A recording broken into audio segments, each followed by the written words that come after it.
What it do, fellas? How y'all doing this evening? You guys have a decent day?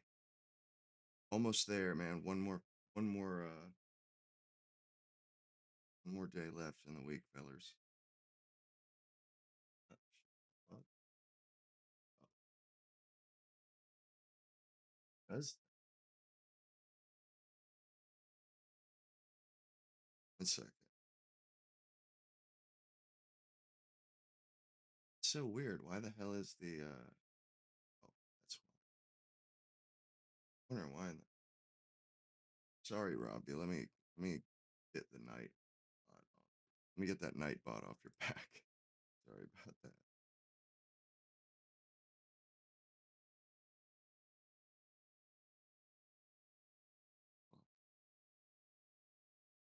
Damn, sometimes some of these apps can just, dude.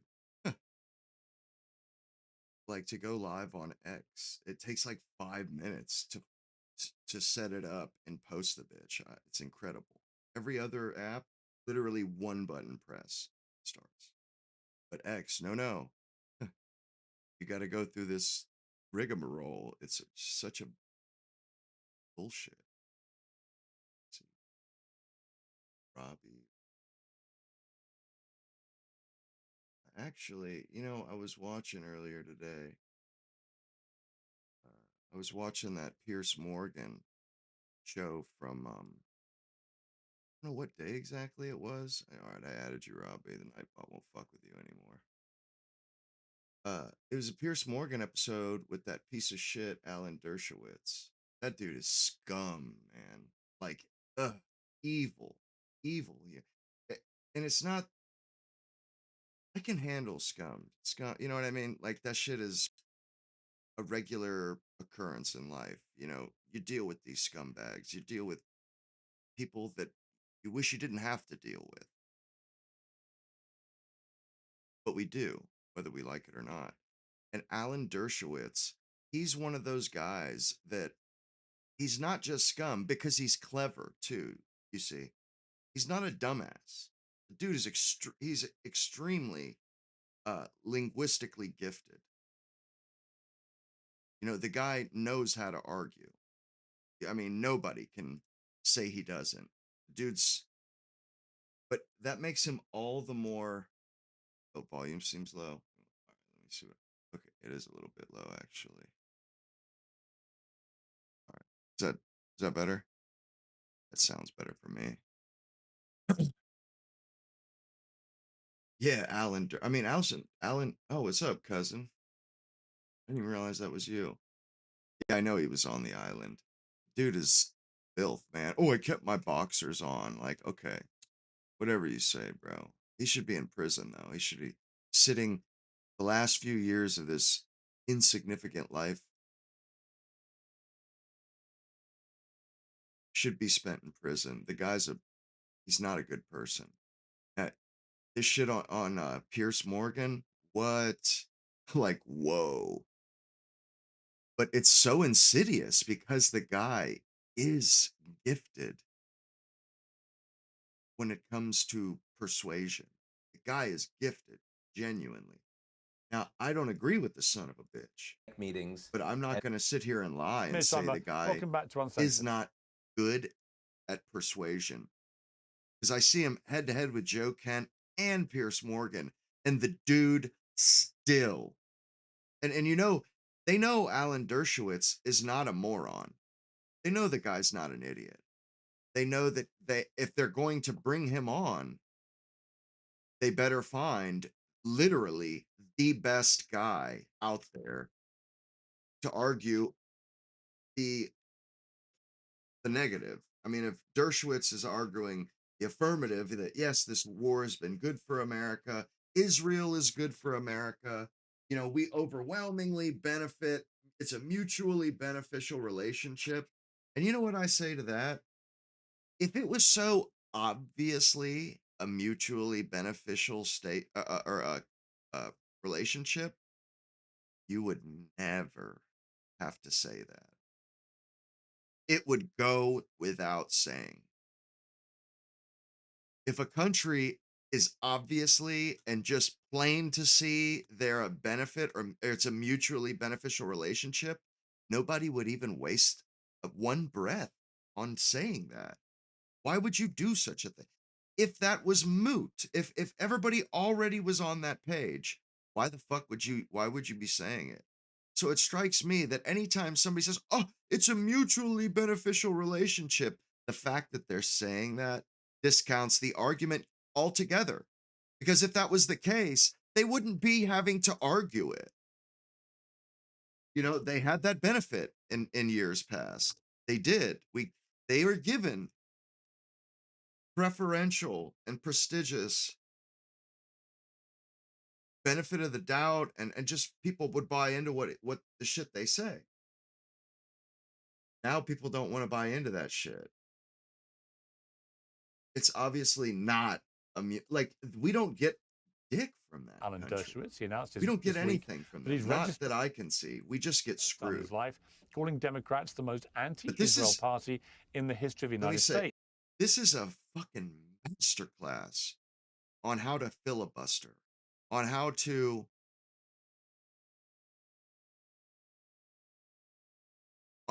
argue when you're arguing a difficult argument like this is a losing argument. To argue that Israel is this is a mutually beneficial relationship and like that's absurd, patently absurd.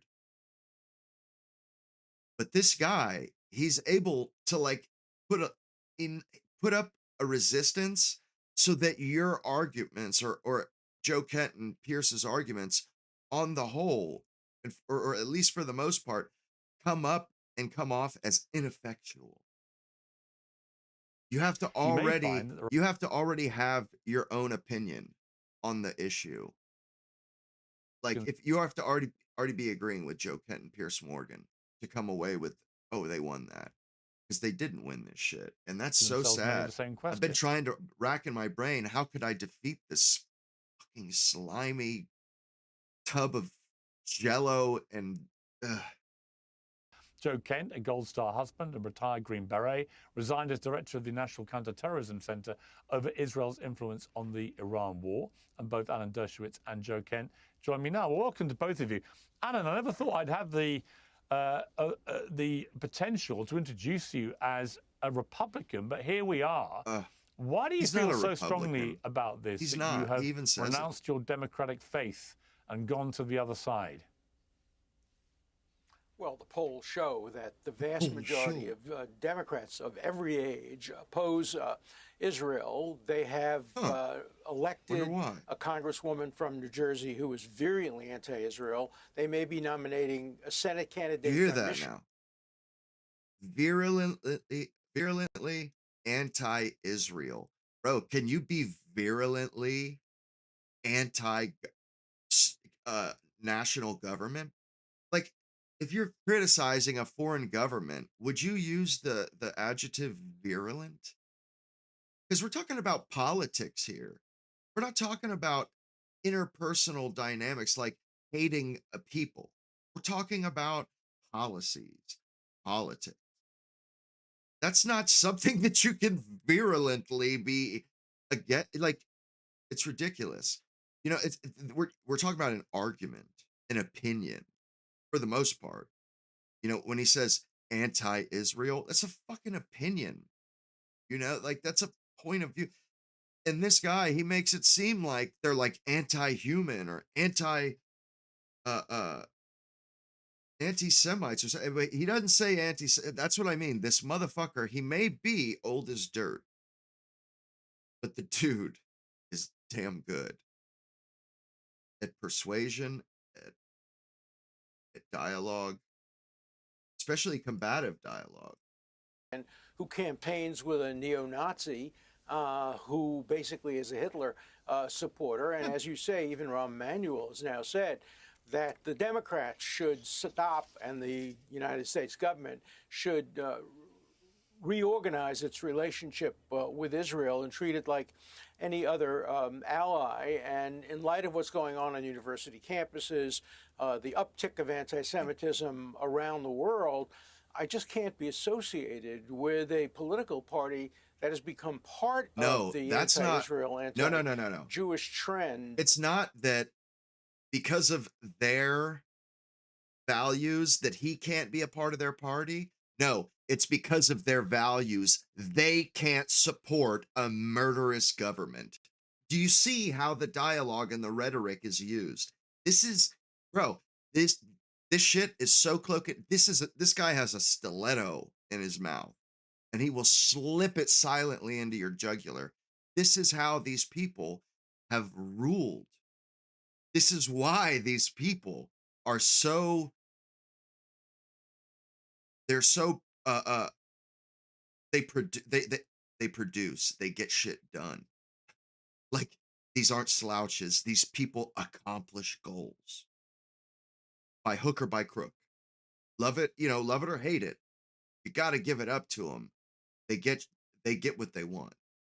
They there's something that's like an admiral about the Machiavellian skill of it. I mean, it's incredible, man.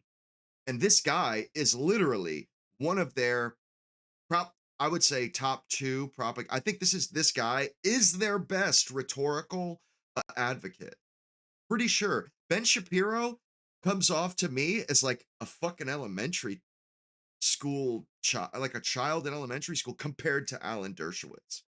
Alan Dershowitz, this guy has has tongue fenced with that sounds weird, but he has wordsmithed and gone through the repartee with literally the best of them. And this guy made his bones doing debate. Yes, he's a lawyer, but he loves debate.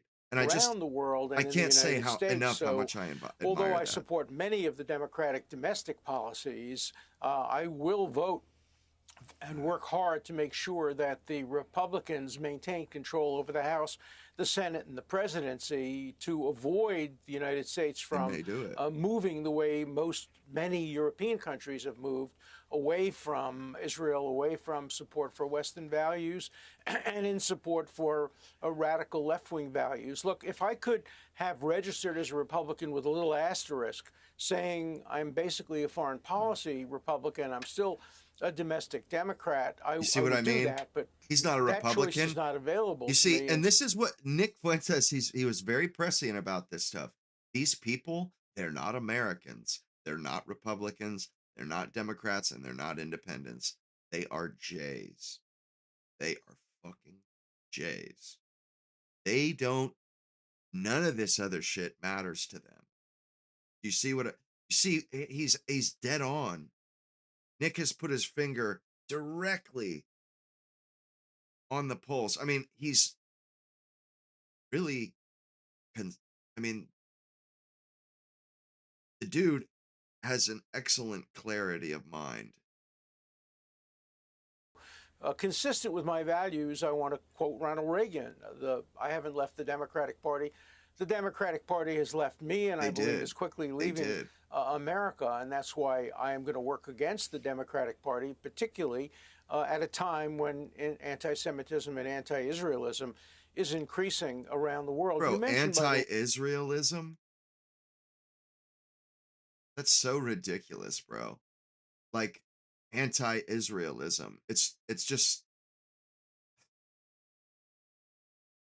it's such a mouthful. And you see how hard they're like bending over backwards to make people sound evil, to make something that is simply a political disagreement.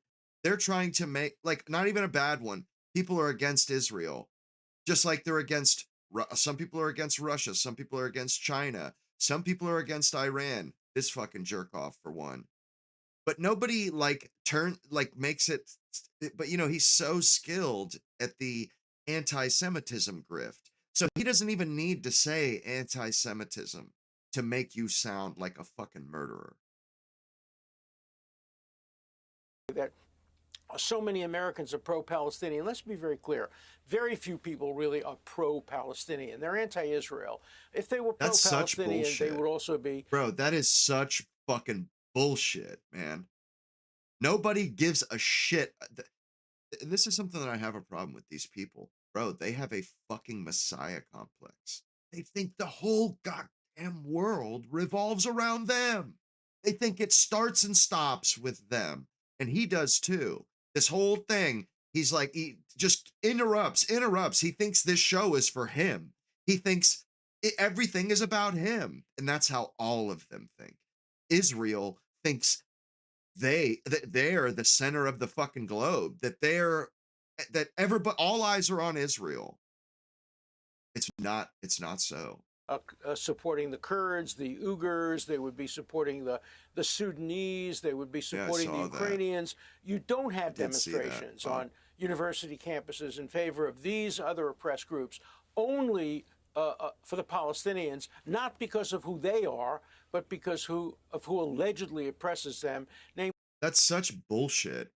That isn't obvious at all, what he just said.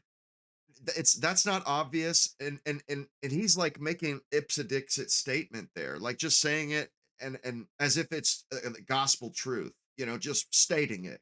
What I say goes. That's what ipsedixit means. That's what ipsedixit means. Sorry, cut off. But it just pisses me off. I mean, the guy's good at it, state though. Of the Jewish people. So it's another manifestation of the increasing worldwide anti-Semitism, and I'm going to fight against that. But what many people say to me, I've spoken to many Jews and Israelis in the last few weeks, and the common theme is that they think the current Israeli government has moved from any form of mainstream government into an extremist government, driven by the agendas of people like Ben-Gvir and Smotrich, that Netanyahu has followed their lead now. And it's for that reason that there is so much rising sentiment against Israel as a country. And it's why Jewish people worldwide feel increasingly unsafe.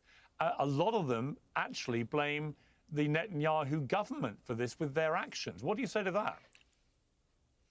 Well, I had dinner with Bill Clinton when he was president, and he once said, God damn, this guy, he's always like doing these subtle flexes, like I had dinner with Bill Clinton, like, bro, what the fuck does that have to do with what's going on right now? Why are you talking about, like, he's like an old grandpa, he's just takes every opportunity to like impress the history of his damned life. Like, that's how he thinks he's going to live forever. If he just makes sure that everybody that's ever seen a clip of him, make sure that they walk away with like some fucking portion of his life story. It's so disgusting and arrogant and egocentric. It's disgusting. Very interesting to me. He said the real problem with Israel is that it's a democracy, damn it. He said what's with the affect? I don't mean to keep stopping it, but this guy, like, fuck this guy. I hate how he like does these voice affects. Democracy, damn it! Or he'll do this one too. Scary. Like when he wants to put emphasis on a word, he'll do that. The Jews. He does. I used to watch his show, and like, because he is clever, and the guy is good at arguing. We get to vote and decide who their leaders are, and they get to decide what their policies are. When I want Jordan to do something, Clinton said, I just snap my fingers and they do it. I want Egypt to do it, they do it. If I want Saudi Arabia to do it, they do it. But if I want Israel to do it, well, we'll have to poll this. We have to get the small cabinet, the big cabinet. We'll have elections. Israel has had more elections in the last 10 years than any other democracy. It's a vibrant democracy. And tragically, people like Ben-Gvir and Smotrich, who I despise and wish weren't in the government, are required by Netanyahu to form a government. I hope you're right. I wish you're right that the anti-Israelism and the anti-Semitism that's developing around the world is simply a function of Netanyahu being the leader. I don't believe that. I think that's become the latest excuse and cover for anti-Semitism. Anti-Zionism has become a cover. And remember, much of the opposition is anti-Zionist. They're anti the concept of the existence of a nation state, an independent nation state for the Jewish people. And as long as there is an independent nation state, we will see increasing anti-Zionism. And I'm going to fight that regardless of who the Israeli electorate vote to be their prime minister? Man. Okay. Boy. Where to start? You know, the way that these people, they hide behind, and I mean, like, because he's good at arguing and also because of who he is, but like the way they hide behind institutions and laws and facades and stuff, you know, because the way he says, oh, it's a democracy, damn it. Well, it's a pretty fucking corrupt democracy. Pretty damn corrupt democracy. And he makes it seem like, you know, they hold weekly meetings where they take a vote on who runs the place. You know, that's how it comes off. But it's like, well, dude, who's to say that your elections aren't rigged? Who's to say that there isn't a shit ton of corruption going on? You know, because the Israelis elected these guys and they want to kill everybody in the Middle East and take over the Middle East and set up the greater Israel, we just got to accept that, huh? Fuck it. We got to accept it. Israel wants Middle East. You know, we got to get, hey, it's a democracy. They voted for it. There's nothing we can do now. They voted, guys. You see, they own the Middle East now. Like, really? Really? Do you? So you also own the world, huh? Is that like that's the next step here? Because you're already going after Turkey. Like, are we just supposed to accept that are the new de jure de facto rulers? You know that you own us. We're your property now. Like, how far does that go? How far are you willing to take that, Mr. Dershowitz? Because the way this guy talks, it's like, bro, he's a fucking quasi deity. This guy is a quasi god, man. He damn sure thinks it. This guy, the way he talks, his nuts are swinging low, man. Them bitches are swinging low, bro. He don't give a fuck, man. He's in here just, dude, like, fucking A, man. That's why I was like, had a shit-eating grin on my face, because this shit is incredible, man. This is my second time watching that, bro. And it's no less gripping than it was like, this is gripping, bro. It's so insidious and diabolical, though. This guy is a fucking brain surgeon when it comes to this. This guy is a fucking brain surgeon, man. I wish I had this kind of skill. Like, I have talent. I'm good at it, but I have no this guy, he's been honing this craft for over 8 decades, okay? And the dude, you know what, like, this guy went to college. Like, I you know, I went to like 1 semester of college, you know, dropped out in 10th grade and shit. I mean, I got my GED at 16. I was actually going to college like 17, but everything I know, I damn sure nobody taught it to me. I could tell you that much. I fucking went and found it out. And it takes a long time to figure shit out on your own. I prefer it that way, and I'll explain that probably one day, but I wish I did have his understanding and his systematic way of going about this. You know, like when this guy thinks of how to marshal an argument, you know, he knows all the terms and the key point, you know, like the structure of an argument, and you know, like how you set people up to knock them back over. I mean, you know what I mean? Like, he knows all the Welcome back strategies. to Uncensored. What's your response to Alan Dershowitz? I think just in general, Americans, especially the Americans who voted for Donald Trump, who represent the majority of Republicans, are sick and tired of having these discussions about foreign countries, whether it's Israel or anyone else. But Israel right now has a outsized influence on our foreign policy in the Middle East, which has catapulted us into this current conflict with Iran, which helped drive us into the tragic Iraq war. So look, I think Americans want our government to focus on our problems here in America. Drive around any American city, you're going to see poverty, despair. Those are the issues that people want to focus on. They don't want to focus on, you know, who's running the Israeli cabinet or what the foreign policy preferences are of the Israeli government to drive us into the next series of conflicts. So I think that's why you're seeing so many people who came out and voted for President Trump when he campaigned on putting American interests first. I don't think we need to get rid of any kind of, relationship that we have with Israel. I don't think this is an Israeli versus Palestinian issue. I think what happens between the Israelis and the Palestinians is, quite frankly, their business. I think most Americans would agree. I think we just need to have normal relations with Israel like we would with any other country. But right now, our relationship with Israel is so off balanced that you are seeing a lot of people putting this issue front and center because the war in Iran and the wars in the Middle East for the last 2 decades plus have consumed so much blood, so much treasure, and just so much attention from our leaders that many people, especially on the Republican side, are saying this is out of whack. We need our leaders to prioritize us. And I think that's what you're going to see in the next election cycle, not just the midterms, but especially as we have an open primary in 2028 for the presidency.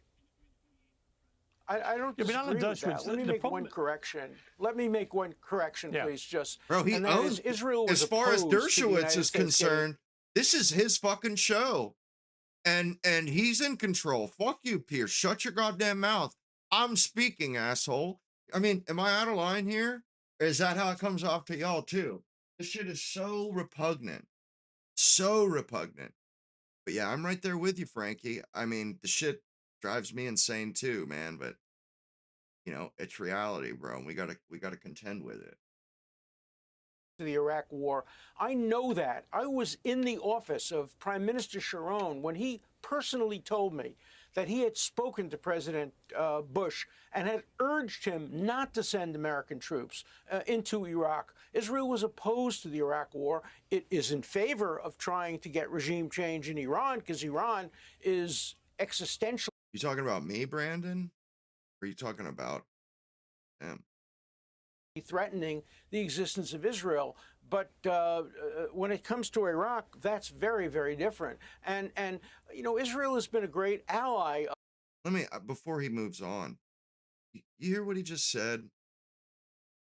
That the prime minister, when we went in Iraq in 2003, prime minister of Israel advised against us going in Iraq. Now, I didn't look this up, but he may be right.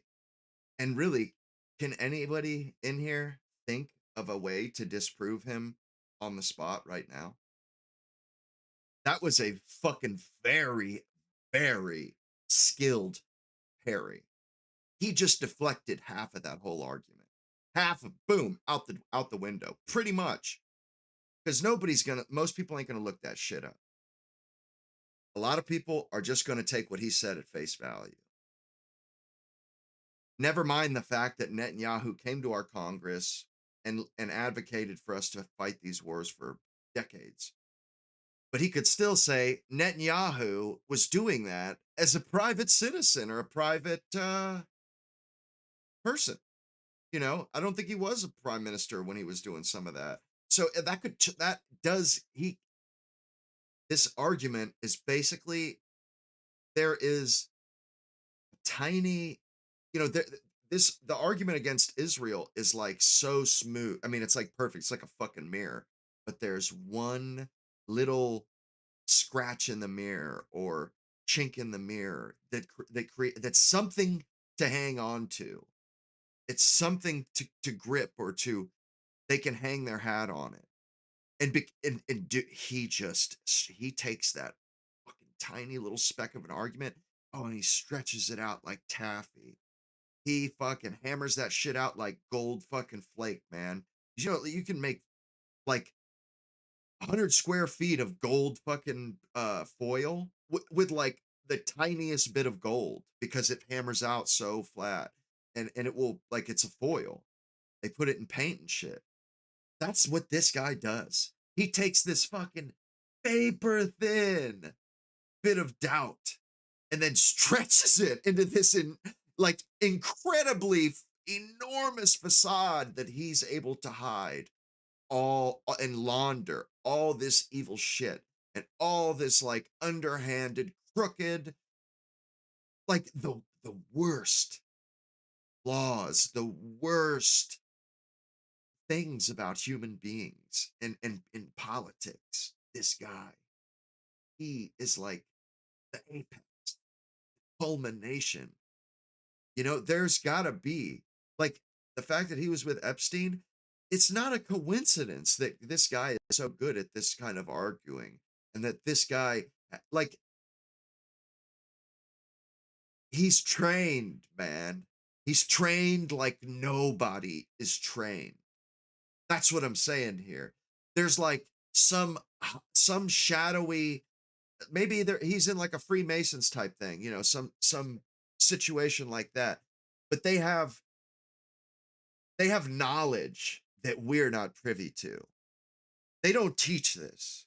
They don't teach this kind of rhetoric, this kind of repartee. I'm telling you, they don't. You know, there's like another level that exists that we aren't allowed to learn. That's what I'm saying. That is the overarching idea that I've really been pressing. I've been like pushing like the last week. The fact that we don't have doers and creators in America anymore. The only people that do and that create and get investment, Sam Altman, Mark Andreessen, these guys, they're all a part of the tribe, man. The United States. I don't think it's a coincidence. Over the years, it's been one of the few people that the United States can count on for everything. And the major function that the United States has had recently is to stop Israel. It stopped Israel when it bombed the nuclear. Oh, I would turn that right around on him. I'd be like, yeah, and that should be your fucking, that should be your key. That should be your clue to back away from the edge when America is saying, bro, chill out, bro. Chill out, bro. You're basically Big Brother is like holding you back. Maybe that's like a clue that you're out of line here. You're way out of line. Your big fat fucking feet are way out of line, asshole. America doesn't just go around fucking restraining countries just for the fuck of it. Not their allies. Do you see us doing that shit to Japan, South Korea? No. We do it with Israel though. And that's saying something. Like, bro, that I would beat this guy to death with that. As soon as he said that, I'd jump in. I'd be like, maybe we're telling you something here, asshole. Do we just do this for no reason? Would we be constraining you? Would we be stopping you for no reason? Maybe you're getting out of line. Maybe you're stepping on your own dick here, fellas. We might have to put you down like a rabid fucking mangy dog if you keep carrying on with this shit. Take the hint, man. Take the fucking hint. We're not anti-Semites, but we will we will destroy your asses. Because look, these people, they're talking about the shit they're talking here could lead to the extinction of human beings. Okay? And you know something? I'm not a particularly racist person, really. I really don't care about it, what other people like. I'm not. I kind of. It's kind of a tongue-in-cheek thing, and you know, just kind of a edgelord type thing, I guess. But I don't want to see genocides and shit. I'm not. I mean, even the Jays. Like, I don't want that shit to come about. But you know something? If these people are so belligerent that they're committing genocides and the stuff they're doing is bringing about the nuclear holocaust, like we start getting closer to nuclear midnight shit,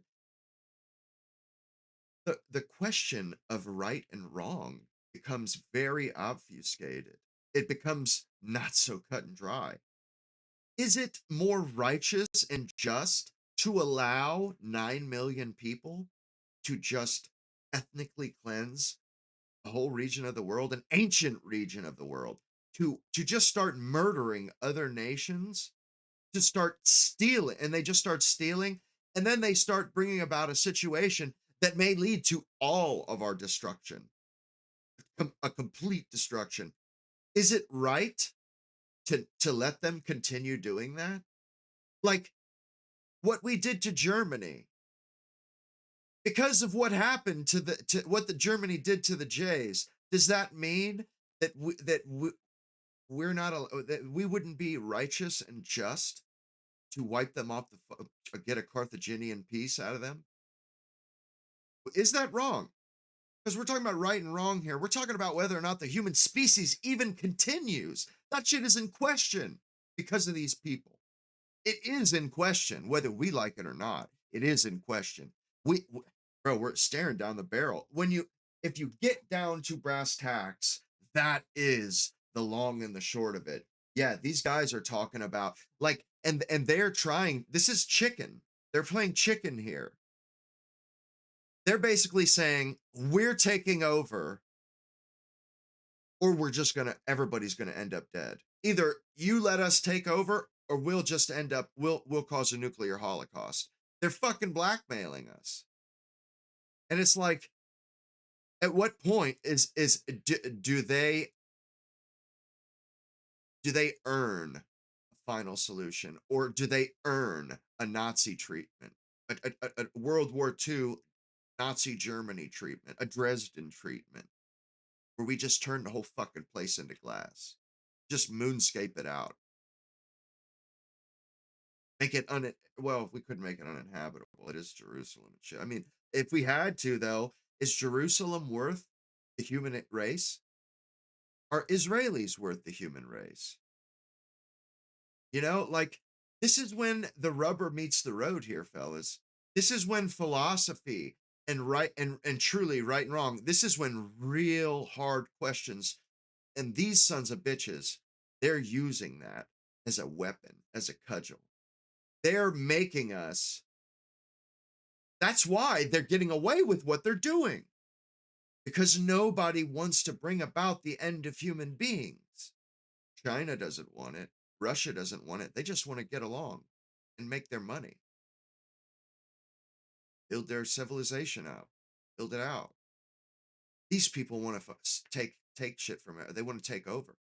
They want control. They see other countries, America, China, Russia, that have all this power. Well, they're tired of being a vine. They're tired of parasiting, mooching, vampiring off of other countries and sucking the power, using other countries like puppets for power. They're tired of that. No. They want to come out of the shadows, and they want to do it overtly. They want it to be in your face. And they're using the threat of nuclear annihilation as leverage. When does it become unjust to allow it to continue? You know what I'm saying? I would submit that I think we've actually passed that. We've crossed that Rubicon. I think they've earned Nazi Germany treatment. I think they actually have. And what he said about the we're a democracy. Israel has a say too. Well, you know something, man? It's becoming clear as day that you have an ideology, and you people are spinning off into radicalism to the point where it can't even be really justly Germany. Hitler came about as from democracy. What the fuck does democracy have anything to do with any of it? A people can be so corrupted, so evil, diabolical, down to the children, where because these people have been propagandized, make no mistake, and there's a self-selection bias. Only the most radical and the most vicious go there and stay there. So it becomes a positive feedback loop where they just get worse and worse and worse and worse, because the people that disagree get the fuck out. And it just like a vicious circle. Bro, mark me. We are going to have to take care of this problem. This is a real problem. This isn't something that's just going to go away. They're going to keep pressing. They want control. They're just going to keep pushing. And until somebody puts their foot down and says no more, and either just gets rid of the problem wholesale, or convinces them that they're going to be extricated from the situation if they don't cut it out. Which I think, honestly, it's beyond that. These people, they're they're gone, bro. They're far gone. The whole country. I'm not going to sit here and do this bullshit qualifying garbage that everybody, including Nick Fuentes, does, where they say, I'm talking about the government. I'm talking about worldwide Jewry, the billionaire. No, you know what? I think it's actually worse than that. I think it is. I think it's, and I'm not advocating for killing children. Like I said, I'm not for that at all. But this culture here, this society, it's beyond sick. And I have just started to come to grips with this and start to really get introspective, start looking within myself and start asking some really the questions that I've been asking here this evening. Asking myself,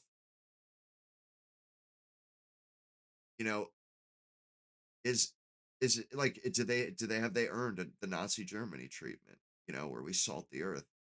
Like, those are hard questions to ask because there are children involved. But their children even exhibit these, they spit on people. I've seen them flicking people up, like they do tours through Gaza, and the kids just walk around like this. Literally never put their hand down. Just walk around. Anytime they see Gazans, their finger just goes directly in their direction. Dude, that is so sick, man. I don't think the world can become a peaceful place where everyone coexists when there's a nation like this that is breeding this, that is propagandizing and indoctrinating these people. These people, I kind of feel bad for them. They're being fed this shit. And it's going to lead to their destruction. It's going to lead, at the very least, to the destruction of their culture or the destruction of our culture. One or the other. It's us or them.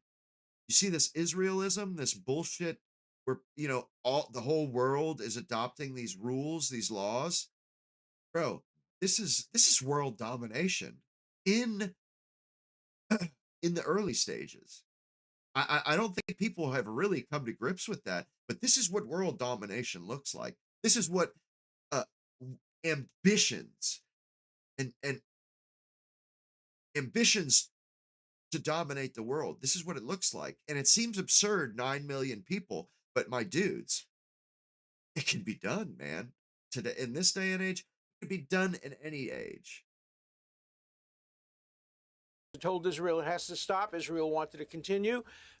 When it had its ceasefire recently, it demanded that Israel stop its war in Lebanon. So the United States has been a brake on Israel. And so Israel hasn't really influenced the United States. The United States has much more influenced the activities, even the self-defense activities of Israel. But Alan, I would say, I just don't think that's right when it comes to the Iran war, because we know from the big New York Times deep dive last week that Benjamin Netanyahu, on his 7th or 8th trip to the White House in a matter of months, sat in the Situation Room at the White House with the head of Mossad joining on the big screen, and sold Donald Trump the idea that there was a chance to decapitate the leadership in Iran, and that as a result, the IRGC would collapse from within, the people would rise up, and they'd all be too distracted to even think about the Strait of Hormuz. Well, the first bit happened, and there's no doubt the Americans, I think, joined in at the behest of Netanyahu, because we heard it come out of Marco Rubio's mouth. He said the reason American forces preemptively struck in Iran. Then he withdrew that. But I tend to believe what the Secretary of State in America says publicly when he's first asked, rather than when he's told what he should be saying. I do too, but it's a more nuanced story than that. But Alan, Prime Minister of Israel doesn't tell Israel what to do. Hang on. Yeah. But Marco Rubio is not a stupid man. He's probably the most competent person in that entire cabinet. He knew what he was saying. I think he's terrific. He made it. Yeah. Right.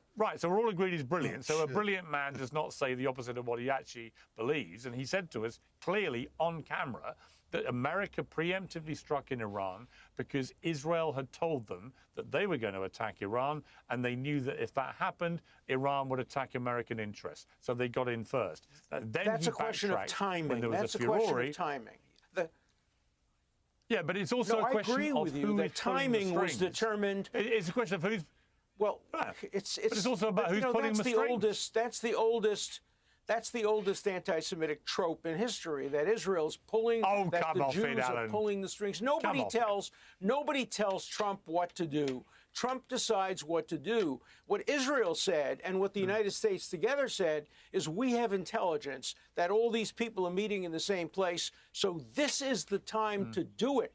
But the United States and Donald Trump did not start a war based on Israel's interest. They started a war based on American interests. Jews comprise 2% of the American population, half of whom don't even support Israel. Muslims and Arabs are 1.3%. Trump complains, and to me he complains. Why don't Jews vote for me? I'm so good. Why don't they vote for me? Trump doesn't go to war in order to satisfy Israel's legitimate interests rather than the legitimate interests of the United States. Of course, it's part of Netanyahu's job to persuade President Trump that it's in Israel's interest and the United States' interest to try to decapitate and to destroy Iran. They are an existential threat to America's interests and to America's allies. There was miscalculation. They are stronger and more determined than anybody thought.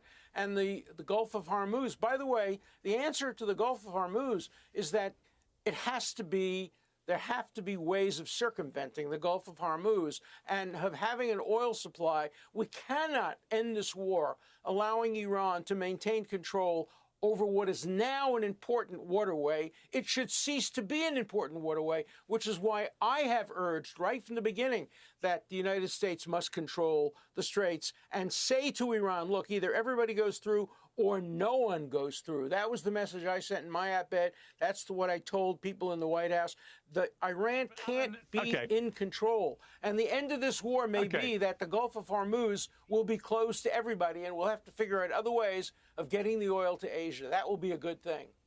Well, that will be a total disaster for everybody. But I'd also make a wider point, Alan, which is, I don't think so. One of the reasons I think that Israel's been getting increasingly unpopular is because anyone that dares to criticize the Israeli government, and I stand by my suggestion that Benjamin Netanyahu has been pulling some strings with Trump because he managed to persuade the fourth American president. Okay. Well, let me finish my point. Sure.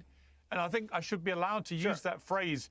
I should be allowed to use that phrase without you calling me anti-Semitic. I don't think so. I think you know I'm not anti-Semitic. No, I'm not. Hey, by the way, I would never call you anti-Semitic. You're a friend of the Jews. Why not? You're a friend of Israel. But why not? Why? Why would he never call Piers Morgan? Why would he never say that Piers Morgan is an anti-Semite? Why is Piers Morgan so special? What is it that, he said Gulf of Hormuz. Yeah, but what is it about Piers Morgan that makes him not an anti-Semite? He's saying the same thing that they call other people anti-Semites for. The exact same shit he's saying. But somehow Piers Morgan isn't an anti-Semite. Like, how convenient. How convenient. And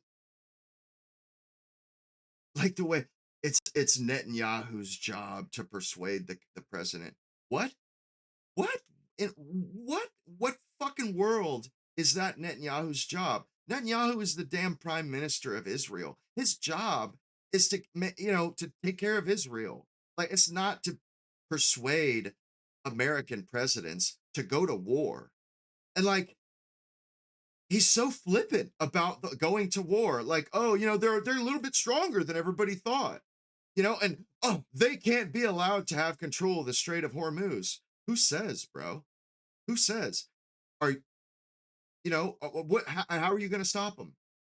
You know what I mean? Like, he doesn't say that shit though. This guy is talking about, what's up, question? This guy's like pretty much straight up talking about, in the end, he's talking about destroying Iran with a nuclear weapon, because he knows that they're dug in like a tick, man.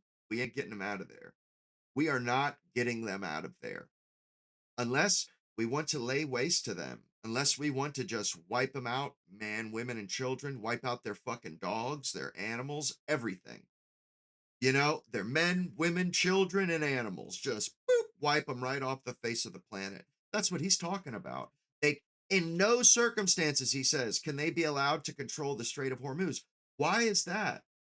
It's their fucking, may as well be called, it's called the Persian Gulf. They own that shit. That's their fucking Gulf. And they've owned it for millennia, longer than Jay's, before the fucking Bible, before Abraham was you know, had a rapport with the Lord. They've owned that Gulf, and this guy's saying they can't have control of it. Why not? Why can't those people have control of it? What and how, who put you in charge? You literally inserted yourselves into this region where you haven't been, like historically that's their region, but who says? Books say that. They had no ties. These European Jays that came from Europe, they don't even look like the Jays that are act like the Jays that live in Iran and stuff, because you know they have a population there.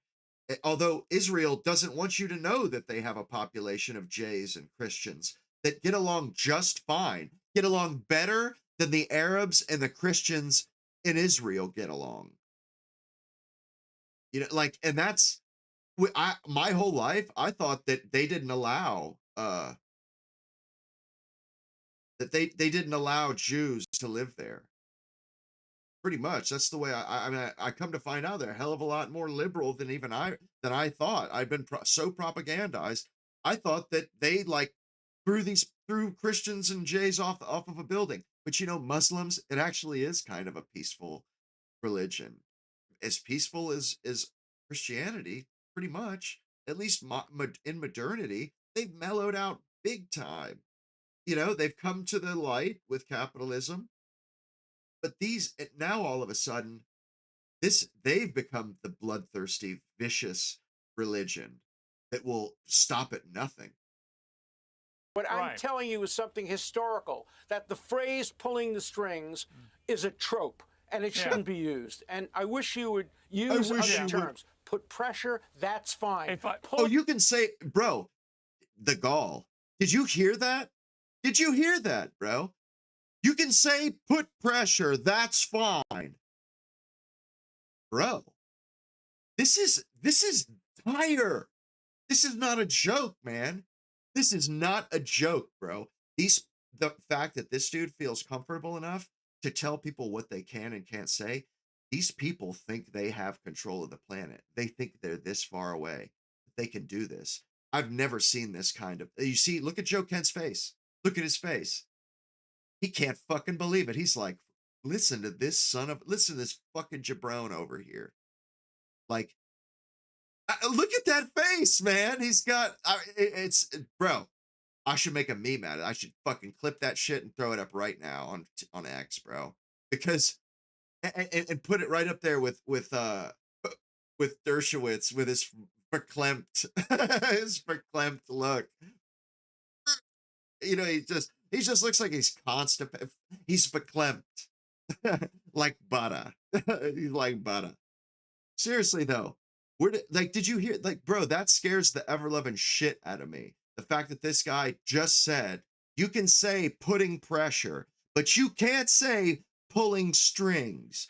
Bro, what fucking insane dystopian nightmare did we stumble into? This is scary as fuck, bro. This is scarier than like the Matrix and shit. This is real life. These are real people.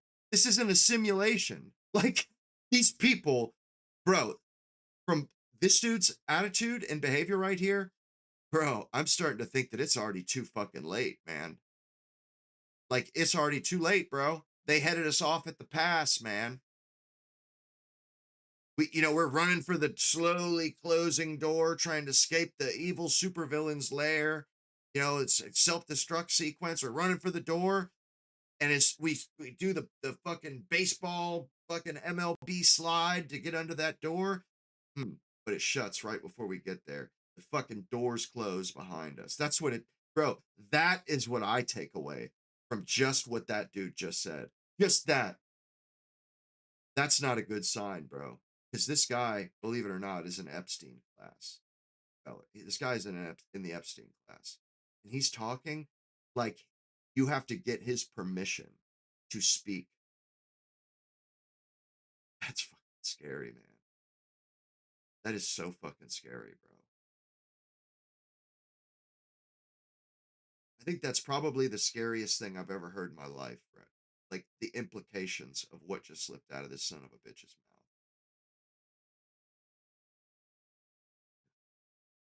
mouth. I mean, we're on the ropes. The strings, having a puppet. That should not be permitted. I like Nick said, pray for Iran. Pray for Iran, dude. You very much, and I support you all the time, but I criticize you for using that term. Please don't use that term.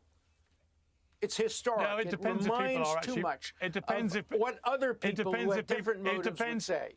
Alan, it actually depends if people are actually pulling strings, and I do think Netanyahu's been doing that. Let me bring in Joe Kent. I mean, Joe Kent, this is. How is it? Like I said before, Piers Morgan, he's above reproach for some reason. Dershowitz is saying, oh, other people that don't have your intent, the other people that aren't as noble and altruistic as you, blazing him, subtly. But why is he able to say out of hand that everybody else that uses pulling the strings, their motives are evil and anti-Semitic? That should scare the fuck out of you, my dude. That should send a shiver up your fucking spine, because it damn sure sent one up my spine. But like, bro, presidents don't talk like this, man.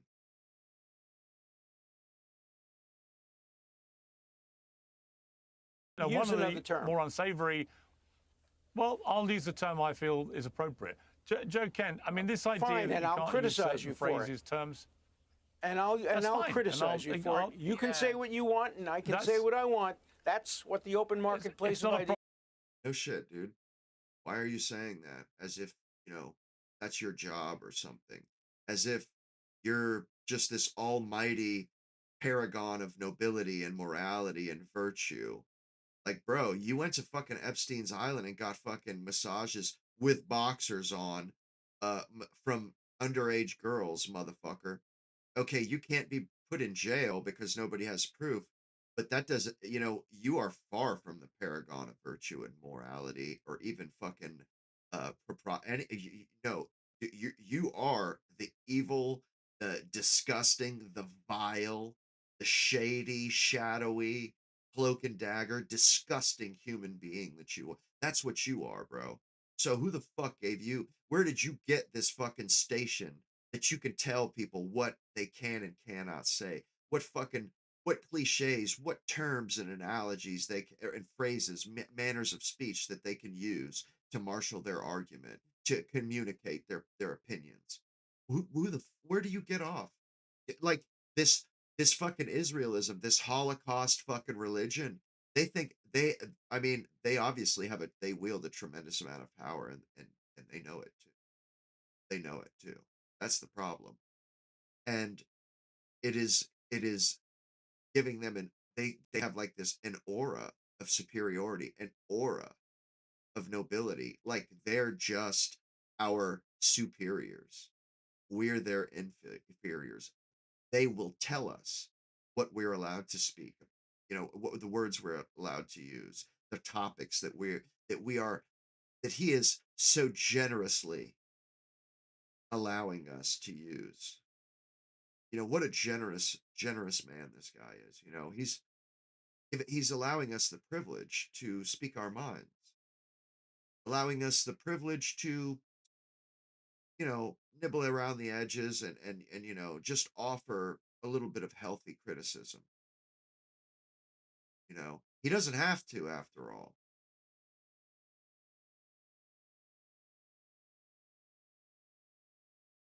I hope you guys are grasping the gravity and the profundity of what is unfolding in front of us currently in the present day. This is diabolical. 100%. We are, and especially on a show like Uncensored. Okay. You're entitled He's to your funny. opinion. We agree. Somebody disagree. said he looks like Clav, like a Clav's bro, like in my chat, and then I seen somebody else say it on the news, and bro, that was dead on, bro. That was an excellent observation because he does come off like Clav. He's got that fucking that that fucking chiseled out of marble look. That's what that's what it is. He's got that whole Greek fucking Michelangelo chiseled out of marble. The Clav has it too.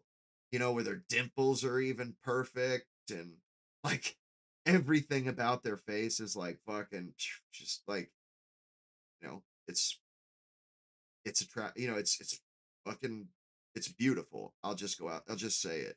You know, these guys have a face that you fucking see chiseled out of marble, you know?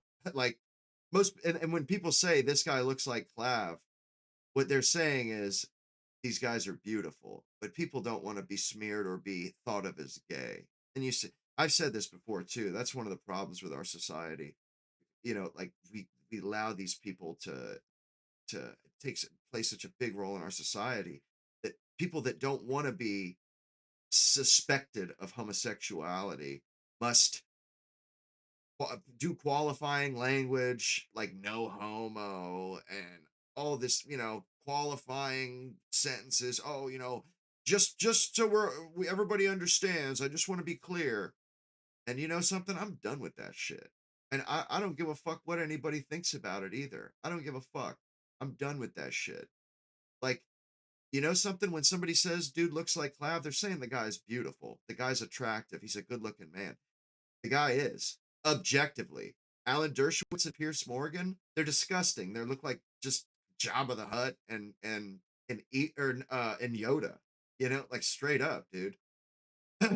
Joe Kent, this dude, I mean, fuck, he could still be you know, a Michelangelo.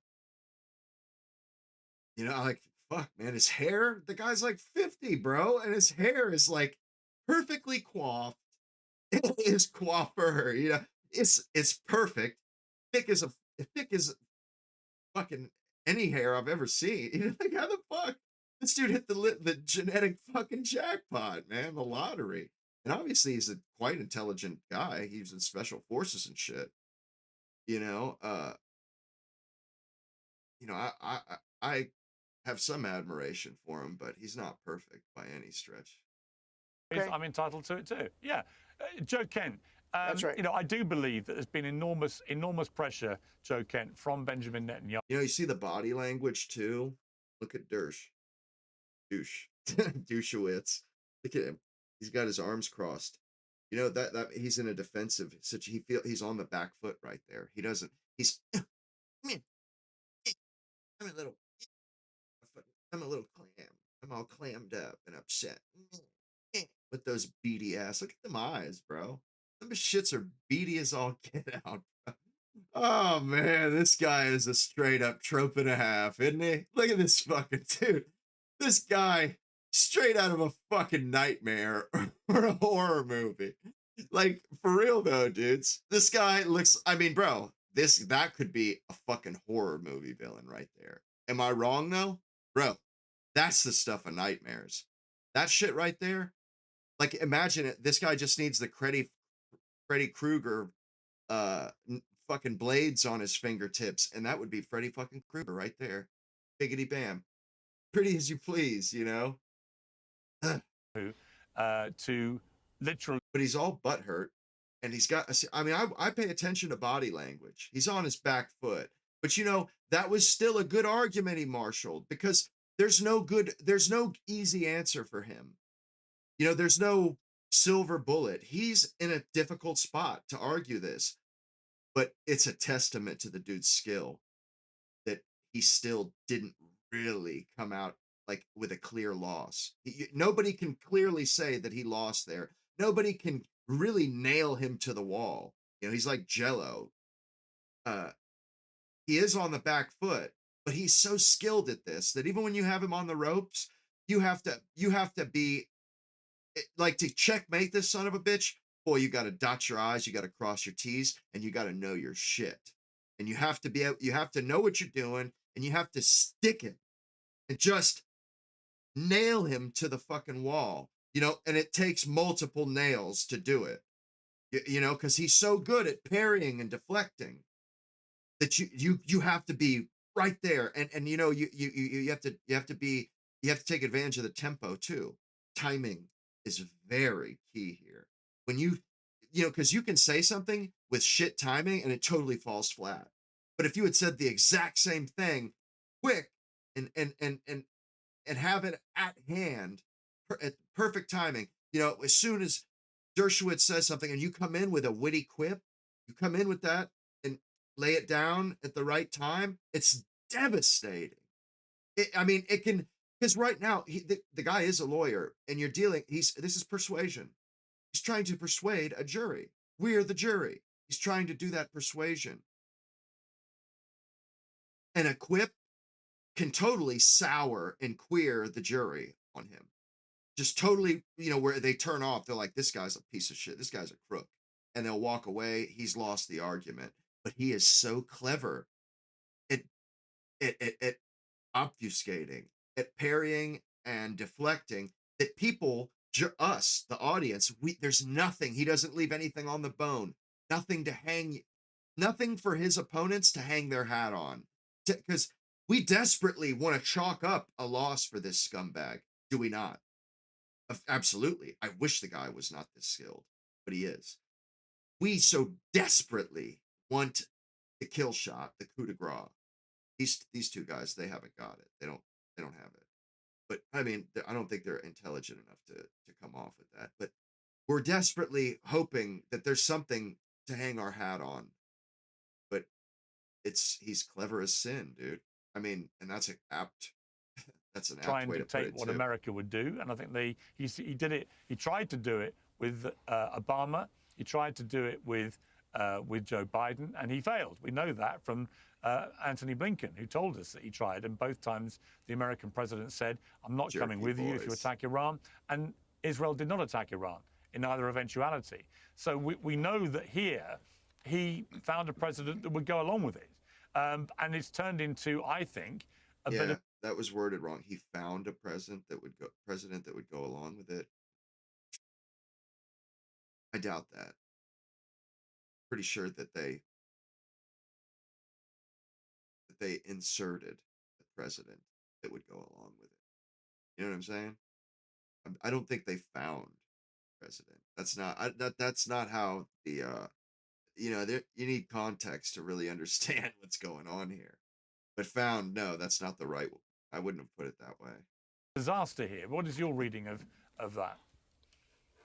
Yeah, I would more accurately describe it as a echo chamber that was created around President Trump. So what the Israelis do a very effective job of is they do punch way above their weight class. The Israelis, and this is on us, this is on the U.S. government's, this is our fault. We give them more access than they should have, than any foreign country should have. I don't think we give them a goddamn thing.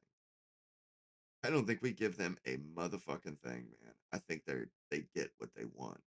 Nobody gives them shit. You know, and the reason why they get what they want is because we don't want to get our hands dirty here. You know what I mean? Like, everybody can see what the hell's going on here, plain as day. But we want to beat them fair and square. You know, we're the fair play guys, you know, the true blue British stock, you know, that's the way we think. Instead of us just saying, you know what, we're gonna countermand this. We're just gonna make an executive decision and get rid of this problem. Instead, we're parsing words and arguing, and people are dying because of this.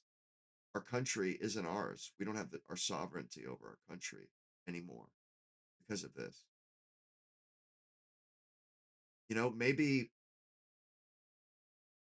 the moral high ground isn't all it's cracked up to be.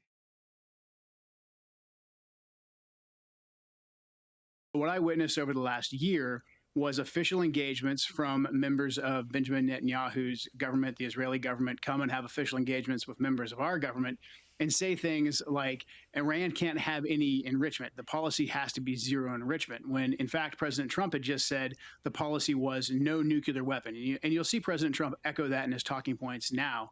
And the former Supreme Leader, before we killed him, agreed with that. And that got both President Trump and the Supreme Leader to the negotiating table. And so for almost a year, we saw constructive negotiations between us and the Iranian government. This was a direct threat to the Israelis. The Israelis told us this much. The Mossad director, David Barnea, specifically said that their goal was regime change in Iran. They weren't very shy about that whatsoever. And so they used their access through official channels to official channels to circumvent the intelligence community, because anytime, you know, those little interjections there, those aren't accidental. They're totally purposeful. They're deliberate and they're intentional. He's trying to trip Kent up. Those are rhetorical tricks. The guy he's a fucking lawyer. He knows the guy, his stock and trade is persuasion and debate. And he knows you can trip somebody up and totally queer their whole argument or their whole point. That's what he does. That's what he's doing. That's what I'm saying. He's so fucking insidious. Like this is the guy, he's like Mike Tyson when it comes to dialogue. The guy just one hitter. He's got the peekaboo style and he just fucking rocks people, lays them out cold. They don't even know what hits them. that the Israelis said the Iranians are 2 weeks away from a nuclear weapon. They're making a nuclear weapon. The U.S. intelligence community, we would go and we would do our due diligence. We would check that and we would find that the Iranian internal prohibition on developing a nuclear weapon was still holding. As a matter of fact, the Iranians were also withholding their proxies from attacking us as well.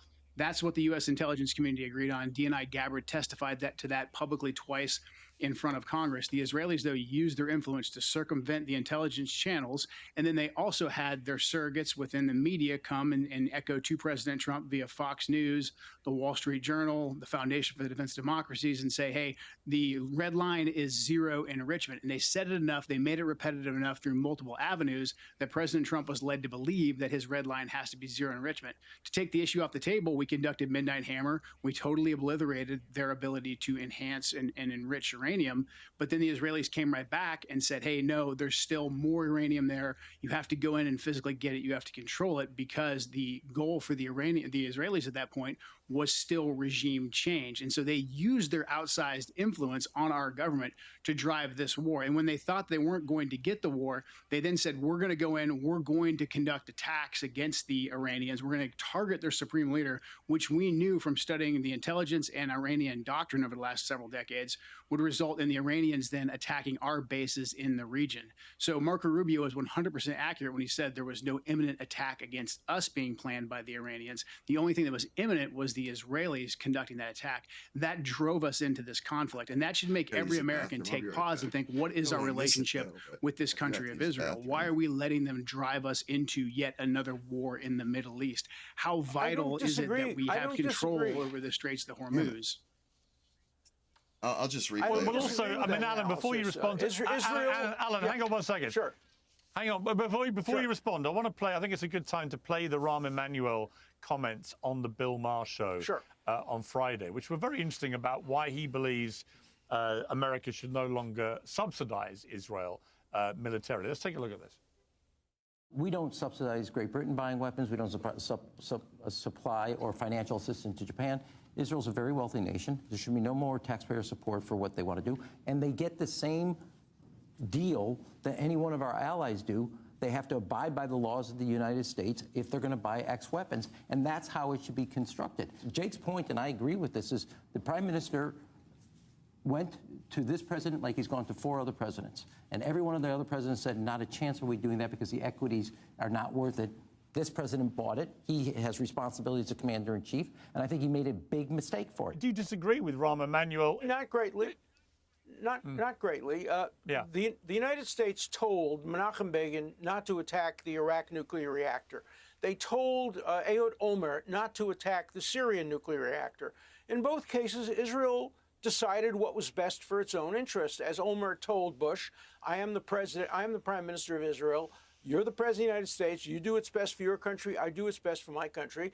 In both cases, they destroyed nuclear reactors. If Iraq had had nuclear weapons at the time of the Iraq War, it would have been devastating. So, Israel has acted very independently. As far as Israel getting aid, remember, it's a two-way street. Israel gets military aid, which it must spend on American companies. Told Ehud Olmert not to attack this because I'm gonna fucking shred this son of a bitch. America Like, I was thinking just a second ago too. I think I could probably, this asshole, he's got his own YouTube channel called the Dershow. Fucking stupidest name I've ever heard. But this guy, I think I could do a show where I just, instead of doing Nick Fuentes, I could just watch this guy and just totally just fucking tear his ass apart, because I see through all his fucking tricks. It's all bullshit. I see through it. I see the shit from a mile away. It's easy. And like, I wish that I could be there when anybody listens to this guy, because I would expose the son of a bitch every time he pulled this shit. People would be fucking seething by the end of it. You know what I mean? Like, he is clever if he can get away with it. But if there's somebody there who sees what he's doing, knows what he's doing, knows that these are just sophist tricks, and if you point this stuff out, that will win you the argument, because people see it as crooked, corrupt, evil, insidious, diabolical, to say the least. Subsidize Israel militarily. Let's take a look at this. We don't subsidize Great Britain buying Joe weapons. We Six likes. Supply or financial assistance to Japan. Damn, Israel's dude, a very wealthy nation. There should be no more whatever. taxpayer support for what they want to do. And they get the same deal that any one of our allies do. They have to abide by the laws of the United States if they're going to buy X weapons. And that's how it should be constructed. Jake's point, and I agree with this, is the Prime Minister went to this president like he's gone to 4 other presidents. And every one of the other presidents said, not a chance are we doing that because the equities are not worth it. This president bought it. He has responsibility as a commander-in-chief, and I think he made a big mistake for it. Do you disagree with Rahm Emanuel? Not greatly. Not greatly. The United States told Menachem Begin not to attack the Iraq nuclear reactor. They told Ehud Olmert not to attack the Syrian nuclear reactor. In both cases, Israel decided what was best for its own interest. As Olmert told Bush, I am the prime minister of Israel. You're the president of the United States. You do what's best for your country. I do what's best for my country. Yeah, that's how things are supposed to go. But like, are we operating in the environment where whatever whatever we vote on is best for us, we get to do it? Because from this argument right here is Israel has decided that they want the rest of the Middle East. They want to own that area. They want to own it and have it free and clear, ethnically cleansed. They deserve it. They're God's chosen people, and they voted on it. Well, you know something? I think we're at war with the wrong nation. I honestly, if you ask me, and I bet you, the American people are starting to think, hell, I know that I don't want to go to war with Iran, but I can think of another country that I do want to go to war with, that I would be willing to die in a war for. Fuck, man. Are you kidding me? I would sign up this instant if I to go fight and erase this godforsaken, godless group of people out of the Middle East. I would go right this second. I would absolutely, and I would be willing to die in that cause.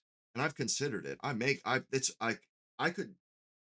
would go to Lebanon or something like that. Like, like when there was the Spanish Spanish Civil War before World War II, Americans like Ernest Hemingway went and volunteered in that war. Bro, if there was just like Ukraine, if there was anybody in the Middle East that was trying to gather righteous men unto them as a fighting force, a mercenary fighting force to fight Israel, oh my God, I would be signed up yesterday. Because these people, this is not good. And it would alleviate a hell of a lot of suffering in the world. A lot of people that are suffering. It would a lot of women would not get raped. You know what I'm saying? Like, I would be willing to fight and die for that cause. So it's kind of a shame, but honestly, I think Americans are starting to come around to the idea, because we really don't have a truck with anybody. But Israel, this is really, really belligerent stuff. It's really counterproductive if they want safety, because they act like, we voted for it. We get what we want. We decide that we want the Middle East. And it's like, well, what happens when we decide that we want you not to exist anymore? Do we just get to, you know, make an executive decision like you guys are doing right now? You've decided that Gaza doesn't get to exist. You've decided that Lebanon apparently doesn't get to exist either. So, and Iran too. Iran doesn't, they're not allowed to exist anymore either. Alan Dershowitz says so. Alan Dershowitz, he said that Iran, they can't exist anymore. They can't. And so we've got to make that happen. Like, Israel has decided, this is from on high, don't you know? You know, that somebody made a pilgrimage to Mount Sinai and got and consulted the Lord. But this logic, this road they're going down, it's like, you're barking up the wrong tree here, fellas. Not sure you're gonna like the outcome of this. Because when you start messing around with the moral, like the rules based, because we're uh where you only retaliate defensive, like they're messing with that. They're being offensive and stuff, and they're just deciding to fucking do evil stuff. And at some point, the rest of the world, just like what happened with Germany and Japan and Italy, at some point, the rest of the world says, yeah, we've had enough. We're willing to die to make sure that you die.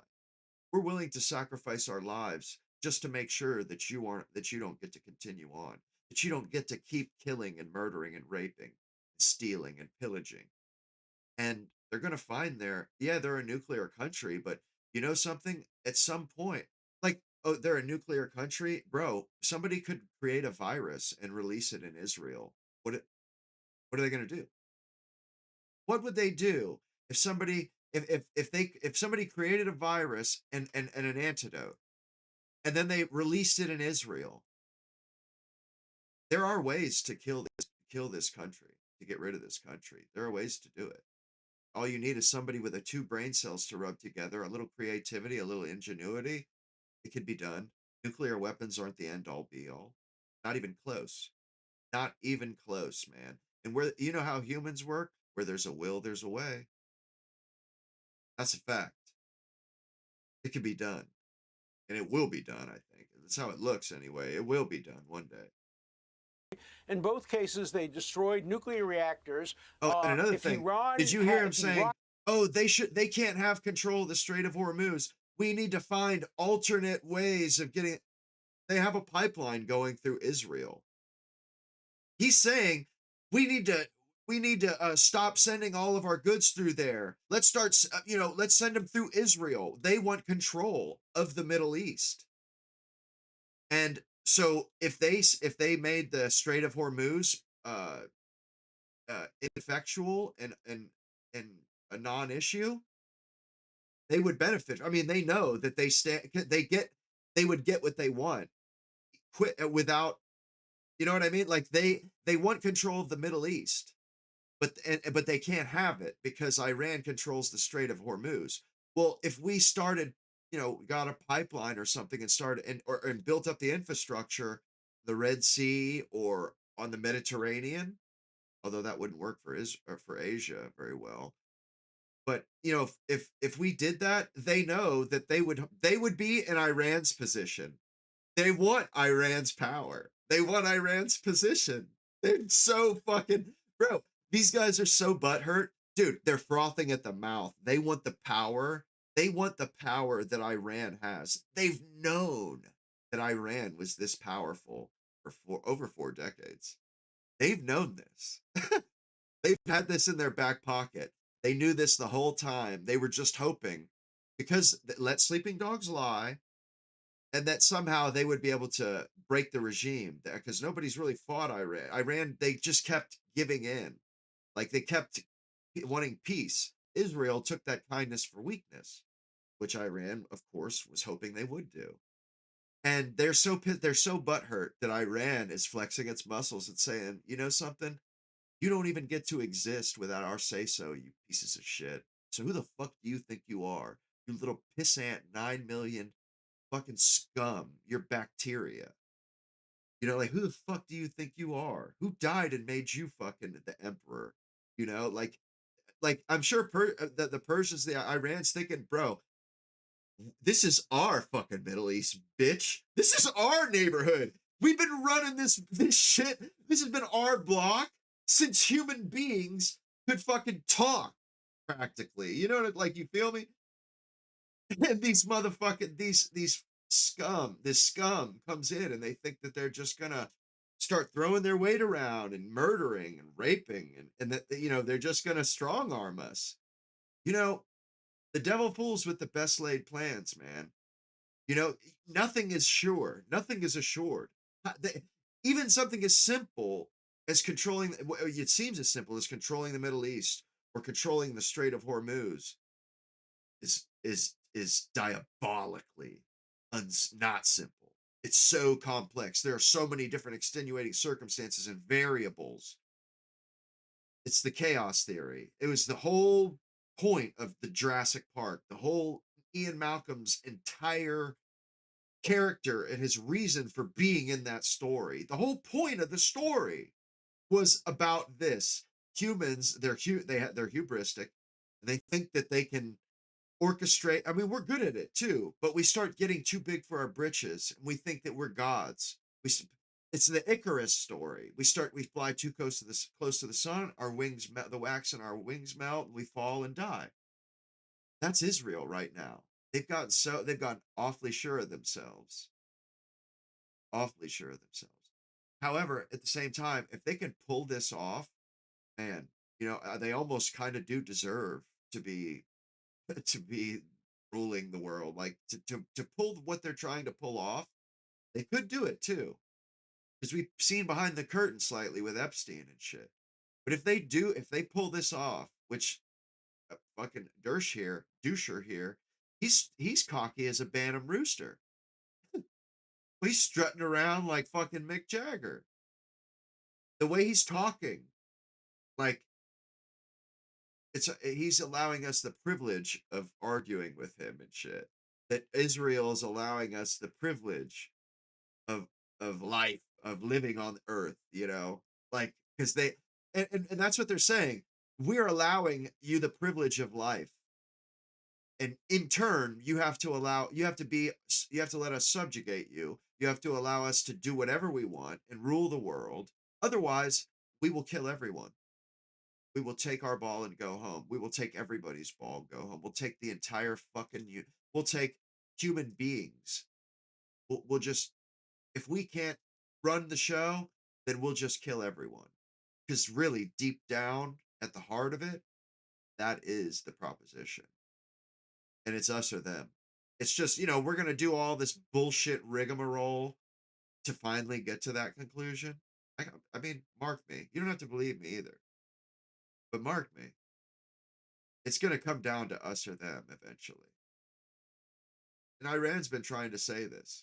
These people, they have an insatiable hunger for power and an arrogance and a hubris, you know, that's the size of the universe. You know what I mean? Like, and pride comes before the fall. And like, that's why pretty sure they're going to lose because, you know, like they're just too sure. And I don't know, man. My experience tells me, you know, this kind of behavior and this kind of talk comes just before the fall. Had nuclear weapons at the time of the Come on, Iraq guys, get the War, likes it would up. have been There's 22 devastating. people So, in here. you know, Got Israel has 9 acted likes, very man. Come on now. independently. As far as Israel getting aid, remember, it's a two-way That's street. crooked as a... Israel gets military aid, which it must spend on American companies. Oh, it must spend on American companies. Like, bro, this is a tired ass argument right here. This is such a tired argument. Like, We don't give a shit, dude. We're giving you fucking money, asshole. Money's fungible. You don't have to spend any money on weapons now because we're giving you the weapons, basically. It's like, dude, this argument is trite. Helping them to develop both American and Israeli weapons. Let's remember some of the most important weapons used both in Israel and the Middle East and used by Ukraine were developed jointly between Israel and the United States. What does jointly mean? They may have not. They may haven't provided anything, or you know, maybe they just let us do the research in Israel, or you know what I'm saying? Like, bro, what does jointly mean? That doesn't mean that you provided any value whatsoever. Jointly, and this is what I mean: is he is in a position of strength. He has like the high ground because of all the laws and all the technical details are in his favor because they've set it up. They've dressed it up with a lot of expensive $2 words. You know, jointly. What the fuck does that even mean? That doesn't mean anything. You're not saying, like, tell me the value that you bring to the situation, that you've brought to bear. Tell me how where you're benefiting us, but you can't. All you can do is do a whole lot of hemming and hawing and wordsmithing. But he doesn't actually even make an affirmative argument. He hasn't said what they do that helps us. He just says, oh, we've produced these things jointly. But what the fuck? That's so abstract and vague. It's criminal that he's allowed to get away with this. And shame on Pierce Morgan for bringing this fucking dude, this assassin of an operator, onto his show and not bringing somebody equally as skilled. And I don't mean Cenk either. Cenk is not that skilled. I admire the guy's spirit and his heart, but he is a bit of a buffoon. He's smart as a whip, but he doesn't know how to express himself very well. Anybody that screams and yells like that, that's tantrum kind of shit. You know that. I do admire. He's a good person, actually. I think, and he has a lot of tenacity and will and strength, and he has and you know something, a really profound sense of justice and morality. That is a marker of high IQ. When somebody has a really strong moral compass or sense of justice, like Cenk, whatever his last name is, like Cenk, like Anna, they're very smart people. And because you see them get so animated and upset, they're good at expressing themselves, but not as good as Alan Dershowitz and some of these other Jays. They have good arguments, or they're good at arguing. Better, I would say, than Anna and Cenk, because that you see them, they crash out, and that is a marker of frustration. They know that these people are evil and that they're lying and their arguments are bullshit. They're hollow. They don't have any meat on the bone. But they're not clever enough to defeat them, to show everybody else how empty these arguments really are, and how just devoid of any real substance. It's all fugazi. It's misdirection. It's clever language, clever wording. And it's absolutely diabolical that this guy is allowed to come on here and unfucking opposed, basically. Because Joe Kent, he's pretty smart, I'm sure, for getting to where he's at. But this dude, him and Pierce together are fucking vastly outmatched, outgunned. It's a travesty. States, the relationship, the military and intelligence relationship between Israel and the United States is a two-way street. Yes, Israel is a small country, the United States is a large country, and Israel punches above its weight, to quote your guest, when it comes to providing intelligence, when it comes... I guess that, you know, he's got an ego. Is that he wouldn't have said that if that didn't make him feel good. You know, like that's him kind of taking a little victory lap there, a little narcissistic ego, taking a victory lap there. But you know something, that's pride, and that is a weakness. That is to be taken advantage of. That is what he just exposed right there by saying that, is that he can be taken down. These people have so much pride. That's a fucking weakness, and that can be exploited. Providing military aid, helping to develop Iron Dome and other kinds of informations. So it's an... Bro, Nick isn't coming on tonight. Nick isn't coming back till the 27th, my dude. Incredibly mutually productive alliance that should continue. Now, should Israel get special treatment? Every country is treated differently. Israel gets military aid, but it must spend that aid in the United States on American companies. Like I said before, if this was so mutually beneficial, if it was so obvious that it's mutually beneficial, why is he having to say it? Why is he spending all this breath and hot air trying to convince us that it's so, you know, that it's so mutually beneficial? Then you shouldn't it should be go without saying, should be moot.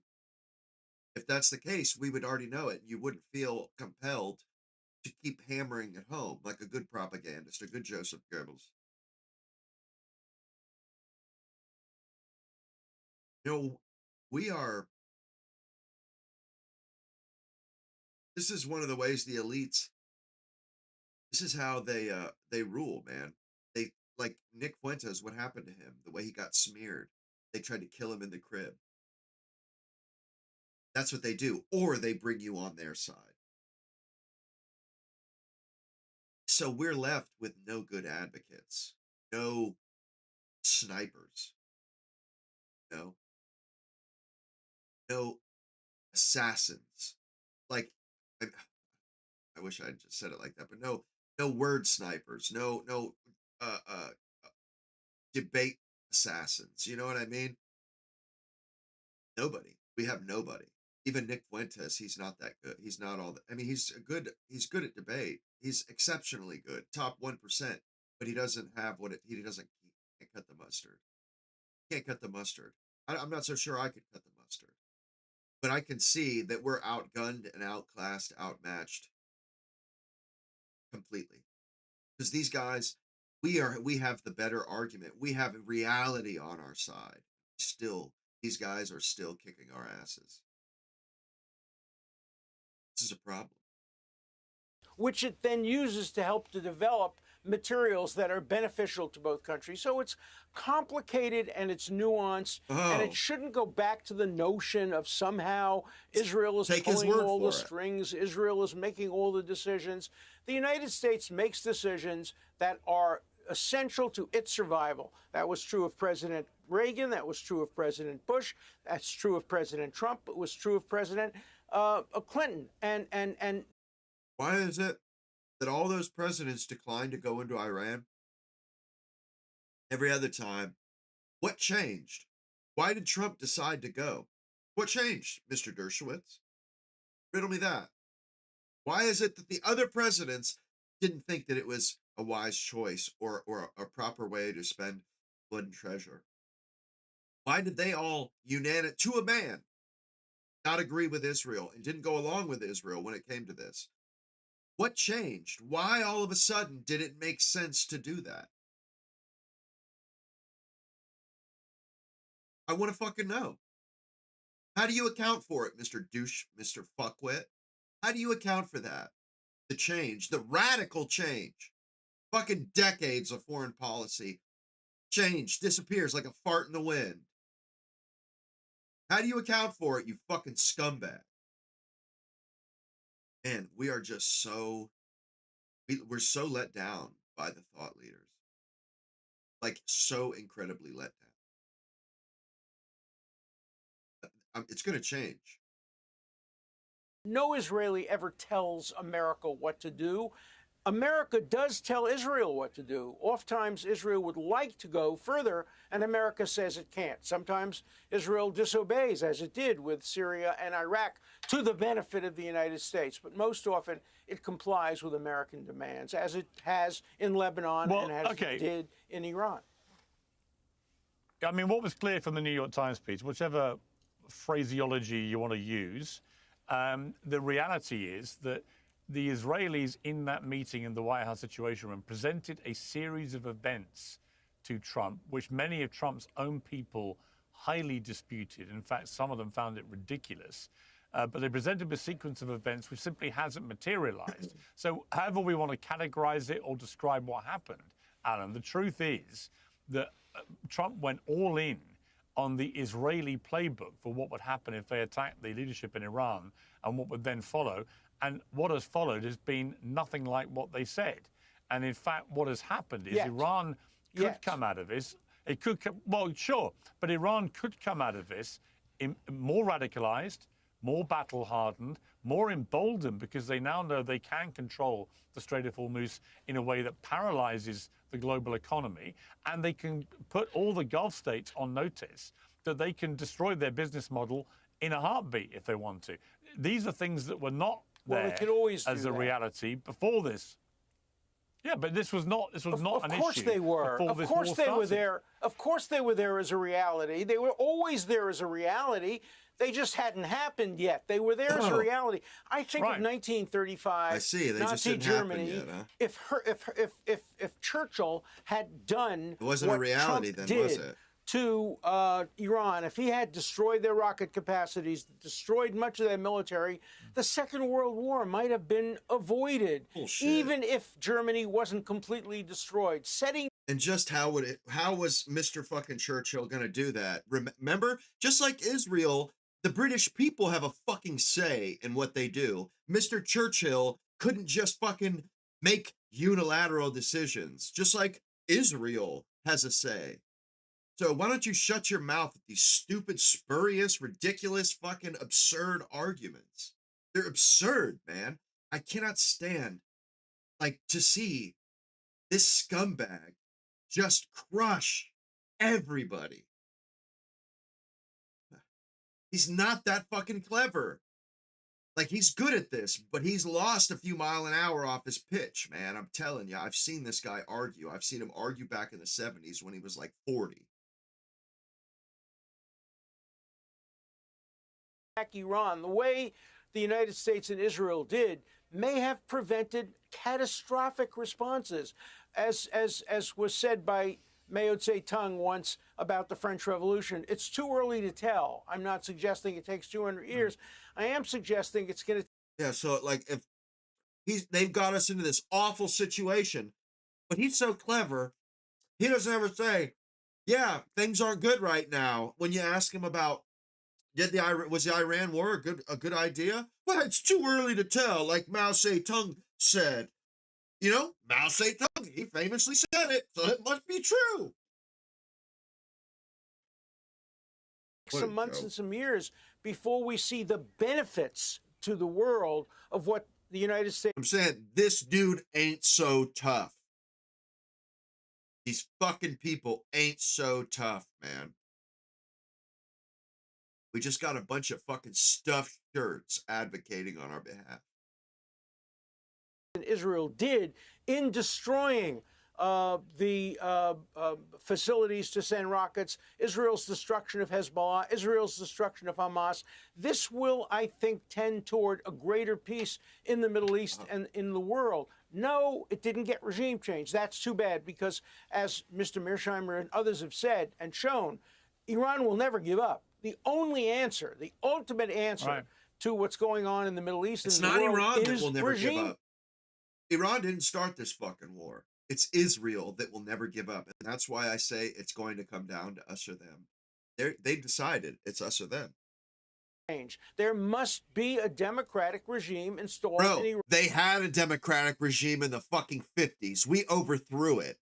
I think all bets are off after that. When we have they had their own democratic regime, and we didn't like that. We wanted to steal. So we overthrew that. Seems to me all bets are off. They get to do whatever they fucking want now. You know, in the aftermath of that, after America fucking steals their democracy, then oppresses the shit out of them with the Shah for like 40 or 30 years. Yeah, I think, you know, we're in the wrong here. We fucked up. And you, Mr. Dershowitz, you have no right to insist on this and that. They fucking tried playing ball with us, and all we did was oppress the fuck out of them with secret services and shit, the Shah's secret service. I mean, they were our bitch for the whole 20th century, Iran, until in the late 70s. They were our fucking bitch, ours and Israel's.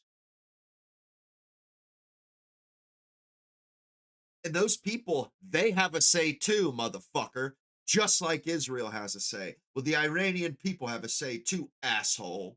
They're saying it.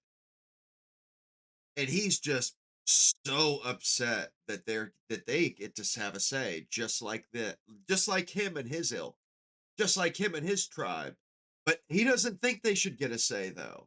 They're not even real humans after all.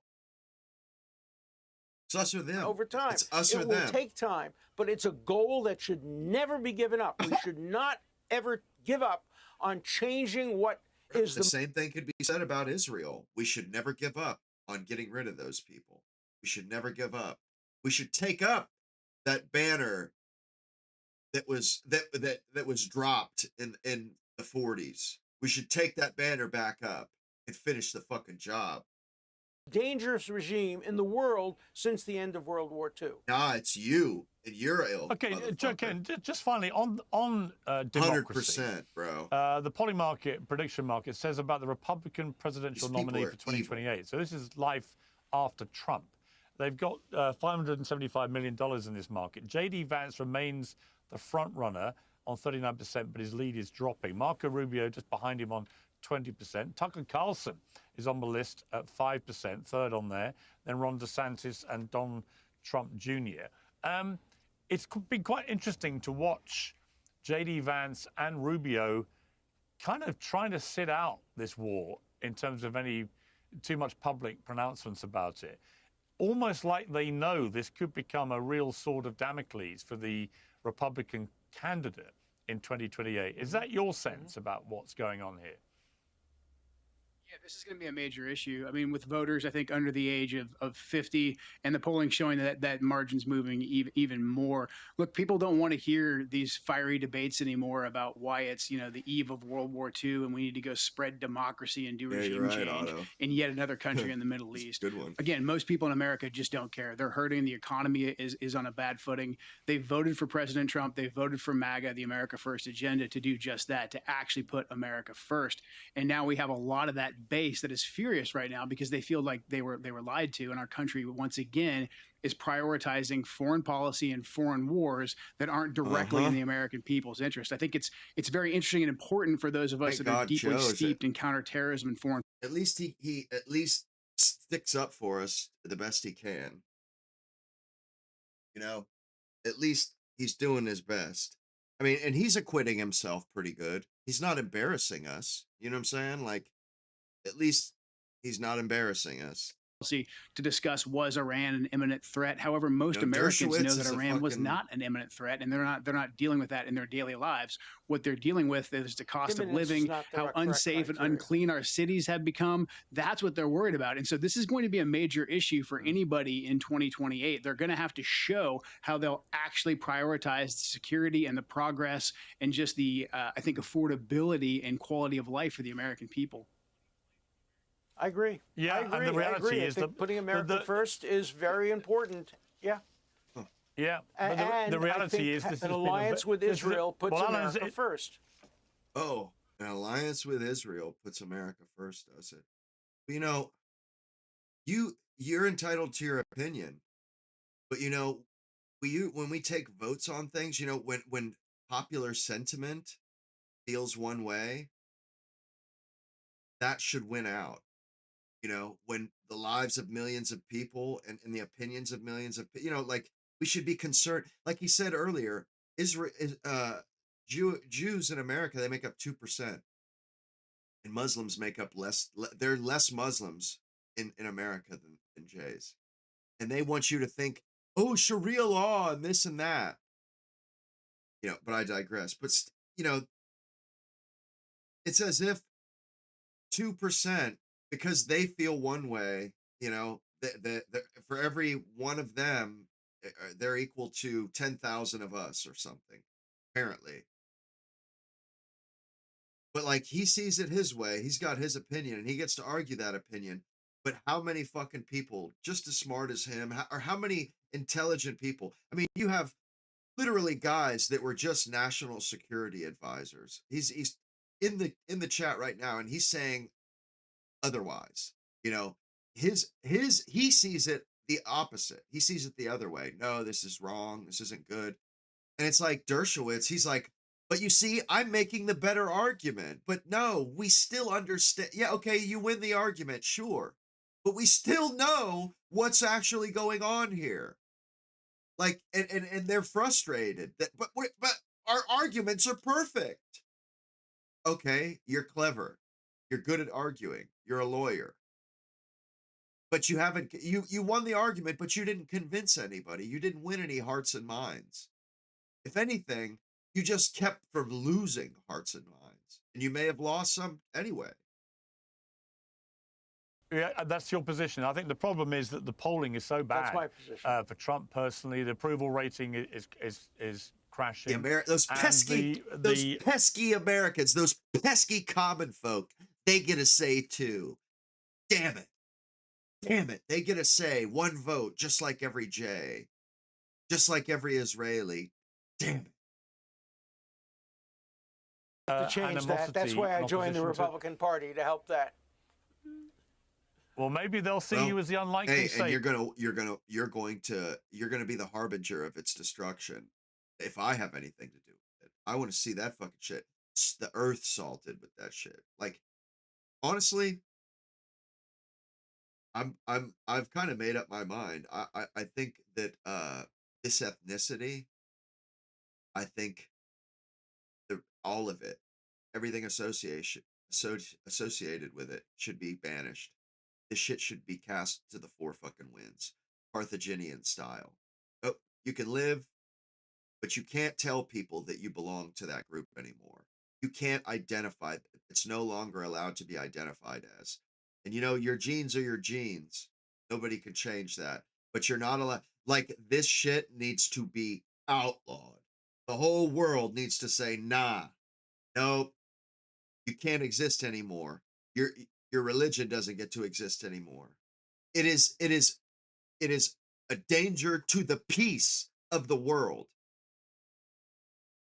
This shit's got to be banned. It's got to be stamped out. It's got to be stamped out, dude. The Romans tried to do it. Nah, man, this whole ideology, and the ideology, it's rotten as hell. This same tree keeps producing this rotten fucking fruit. It's the people, or not the people. It's the ideology, and it's been the same since the Romans cast them out. It hasn't changed at all. It breeds these self-absorbed, fucking God complex human beings. Okay, so this ideology, it is more corrosive than communism, than any ideology that has ever been thought up on Earth. It's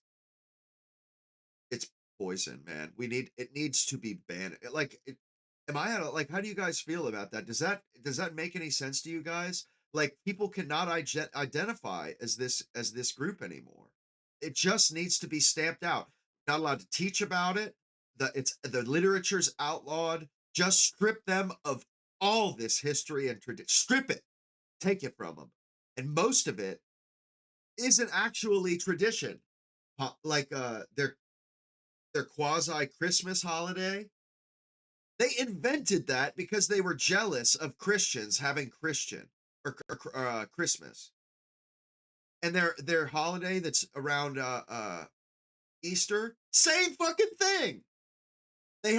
Their shit isn't a religion. It's an abusive, uh, uh, genocidal ideology, and they've just dressed it up to seem like a religion. All of these holidays these so-called holidays they celebrate, bro, they've invented them in the last couple centuries. It's all been invented. This is a subjugation ideology, bro. That's what this is, man. It's a cloaked subjugation ideology. Like, when you get right down to it, I've thought about this shit, like breaking it down to fundamentals and understanding what the fuck is going on here. Bro, this ideology is evil.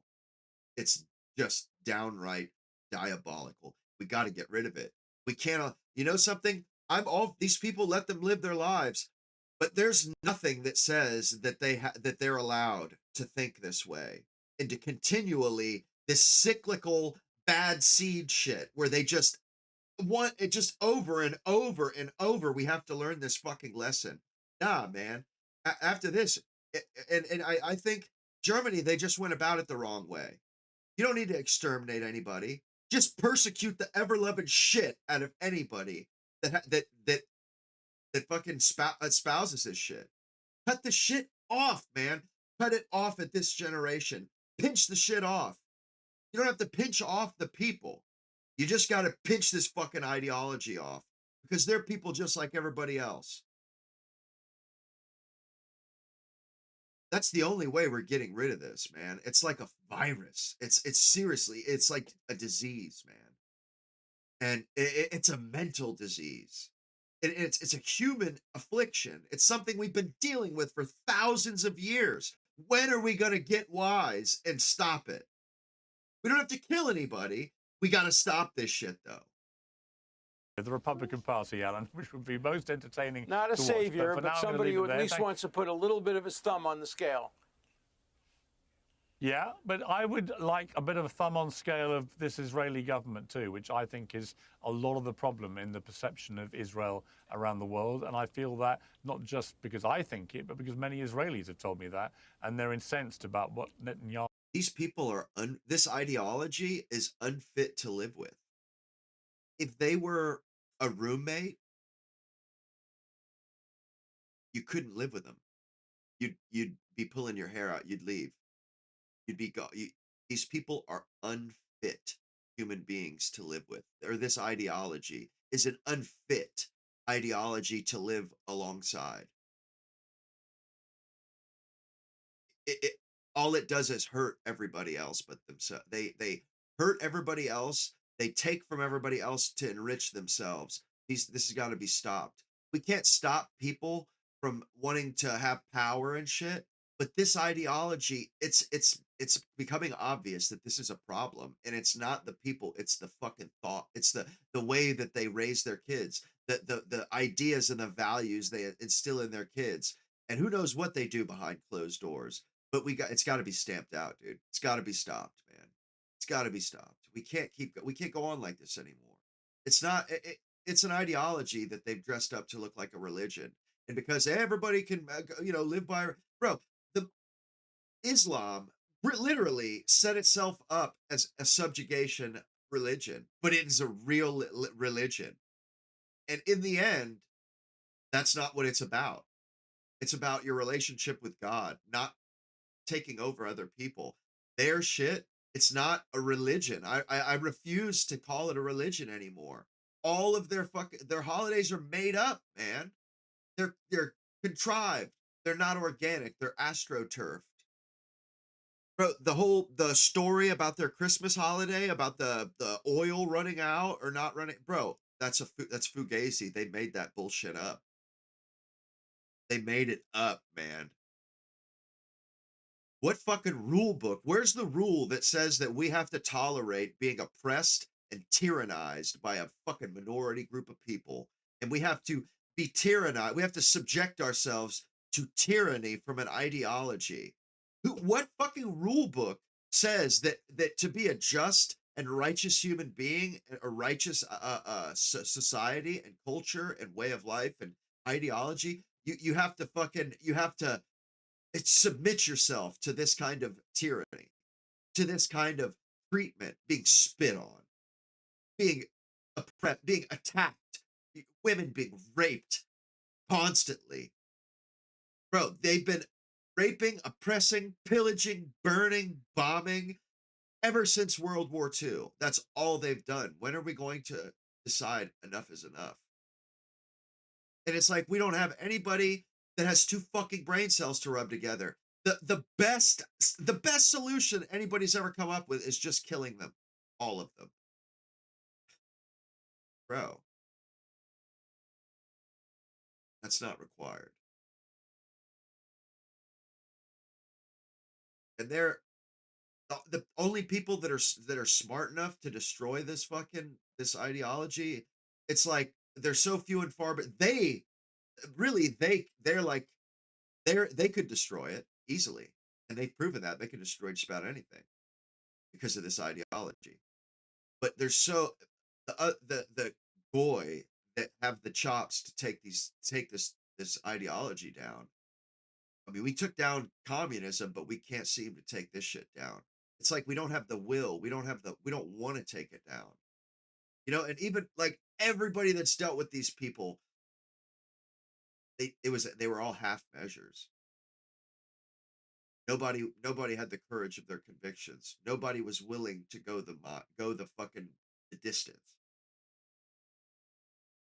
Bro, are we just gonna are we gonna do the same thing and just allow think of all the human beings that have suffered and been killed, suffered because of this ideology.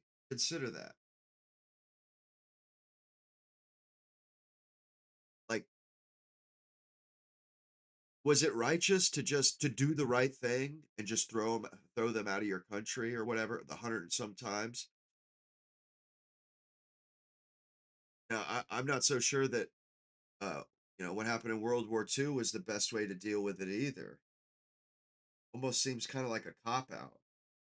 I'm not so sure it really happened anyway. Actually, I'm starting to think like I'm not so sure. Not even close. I haven't really seen any compelling evidence otherwise, or that would convince me. But no matter what, nobody has addressed this problem and really had the intelligence and the creativity, the ingenuity, the cleverness to deal with this and to stamp it out and get rid of it, end it, stop the human suffering at these people's hands. Bro, because think about all these billionaires and all their evil, diabolical machinations with all these apps and AI and shit. Bro, at some point, man, we need to start getting introspective and start asking ourselves really deep, profound philosophical questions and when in regards to this problem. Maybe anything worth having is is hard. And maybe what needs to be done is distasteful, and none of us want to do it. But maybe we have to do it. Maybe like for for everybody, for posterity, for future generations, for our own peace of mind, our own peace in the world. Like we really need to start asking some seriously deep, real questions, human questions, because this something strikes me that there's something really wrong going on. Like this is becoming an obvious wound. It's like a festering wound or a disease. It's almost like some animal, some parasitic animal has evolved so that it's so hardy and so it has it's we can't kill it like a roach or something, but it's actually harming us. It's like a lamprey or a leech, but it's worse. Like it's attached itself to the human race and we cannot shake it off. I mean, dude, the analogies, like there's a what the organisms that they are like lend themselves to and seem comparable to are so, you know what I'm saying? Like these people, they've latched on to the human race, and they've been constantly, and you know, they're not enough to kill us. They're not enough the suffering is bad, but it's just it's just endurable enough that we haven't gone the distance. Man, that's so fucking diabolical. This is straight from hell, man. There's no other way to put it. This is straight from hell.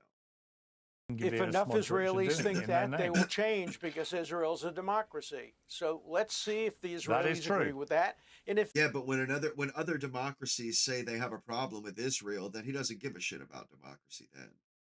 And actually, he thinks that only Israel, they're the only democracy that gets to have sovereignty and gets to make decisions. Everybody else, no, they must bow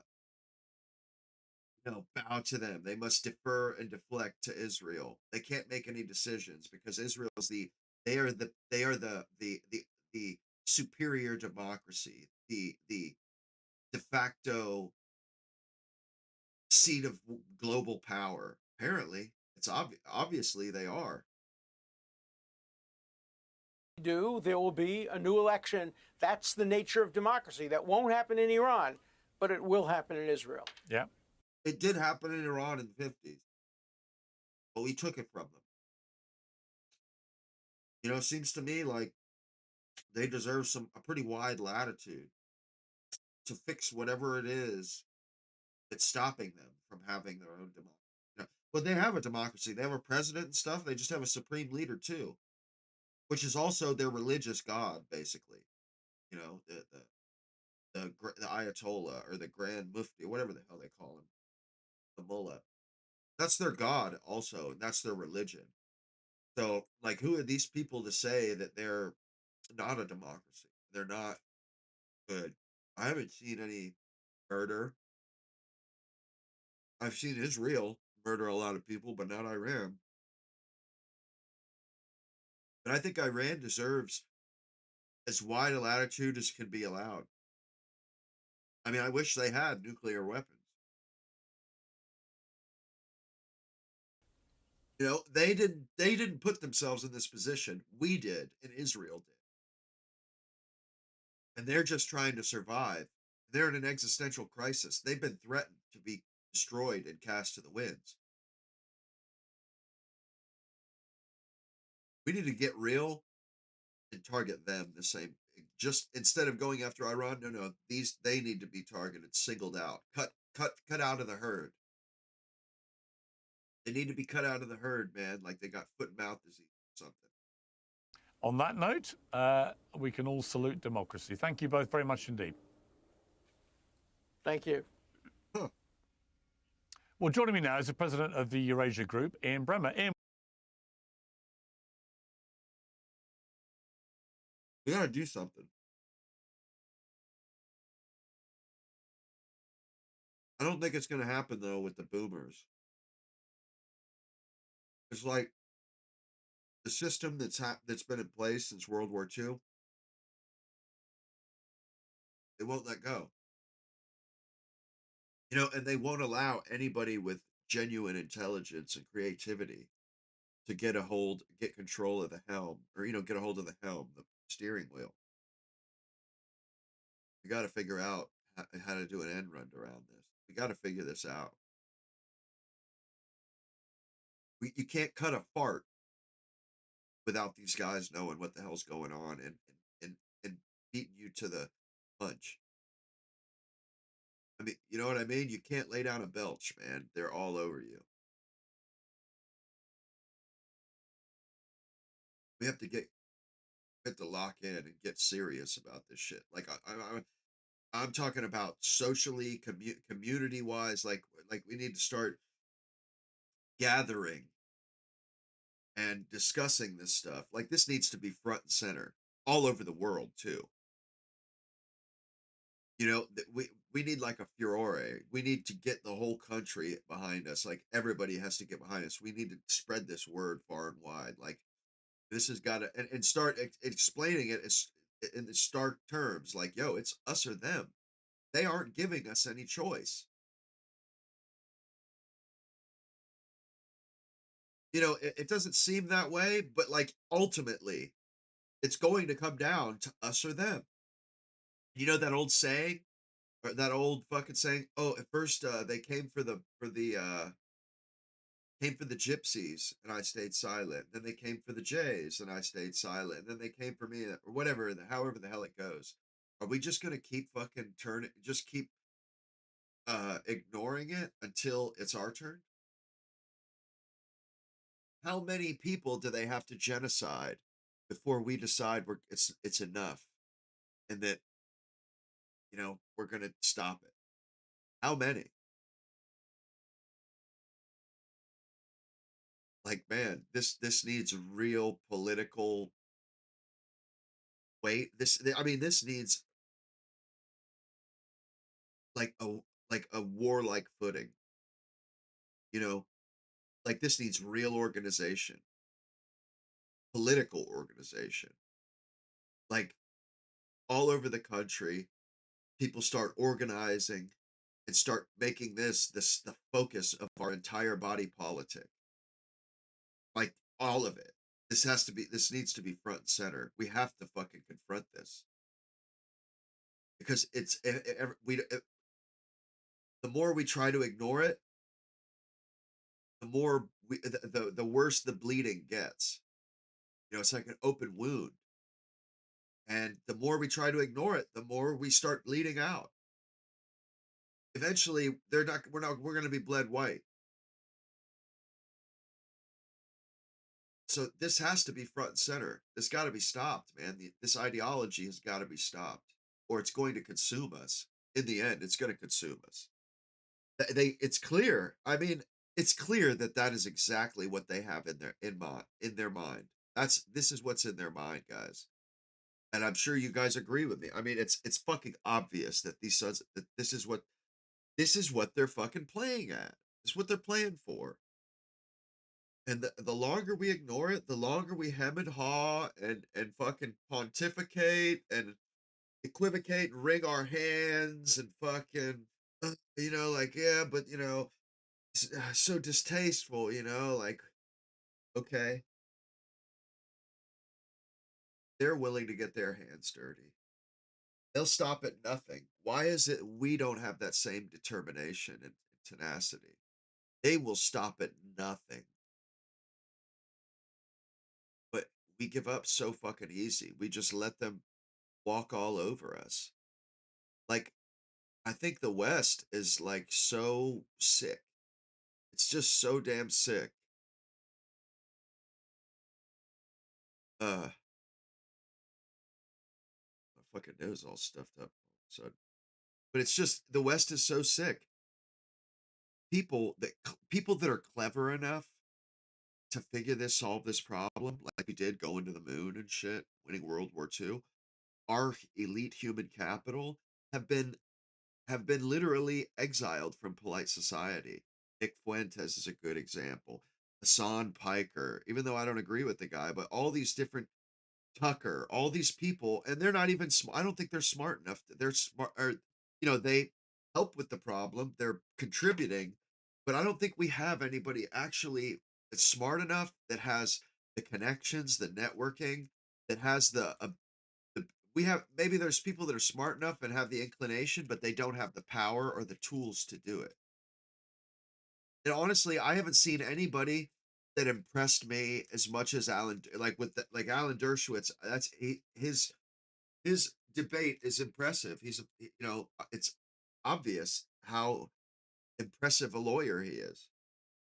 But I have not seen anybody that was his equal uh, on our side at all. Not at all. I haven't seen any Americans. I haven't seen any Iranians. Maybe the prop or the censorship and stuff is just that good, where we don't get to see anybody that thinks at that level. But yeah, I guess I'm starting to feel like the West is so sick, that we're not producing the same level of adults that we used to produce, because women aren't, you know, uh, raising children like they used to, like we used to produce such great minds and people, but we've lost something, there, and I would say there's something happened after World War II that we lost something, and the quality of thinkers and the quality that we used to have, we don't have it anymore. It seems we just keep coming up with lousy candidates, lousy thought leaders. Like, it's just, I don't get it. What the hell, Like, there were good, like Pat Buchanan, like there were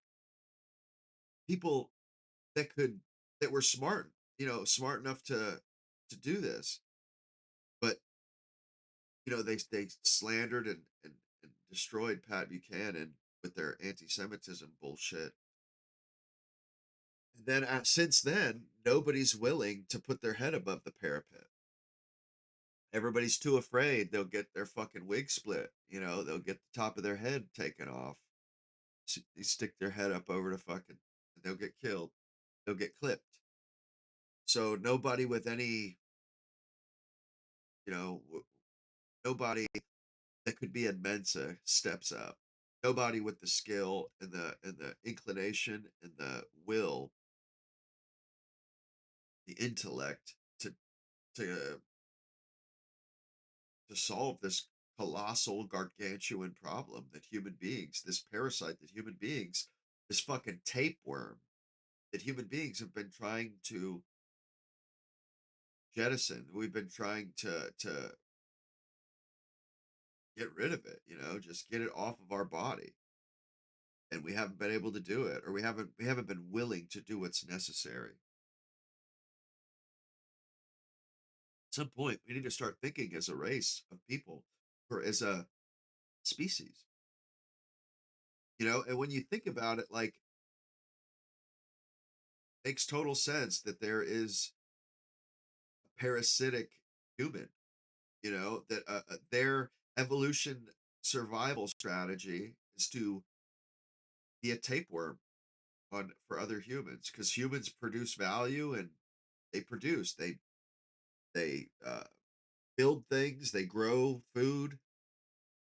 So, and those are all survival strategies. But just like out in the wild, there's all, a good survival strategy is to take from those that produce lampreys, leeches.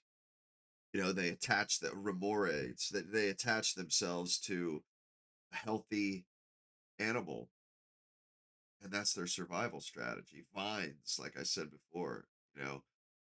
Why is it why can't we understand this ideology is a human version of a lamprey or a leech?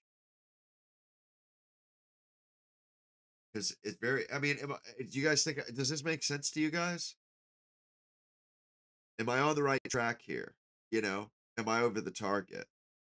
I feel like I'm over the target. Like, you just don't hear anybody else saying this stuff.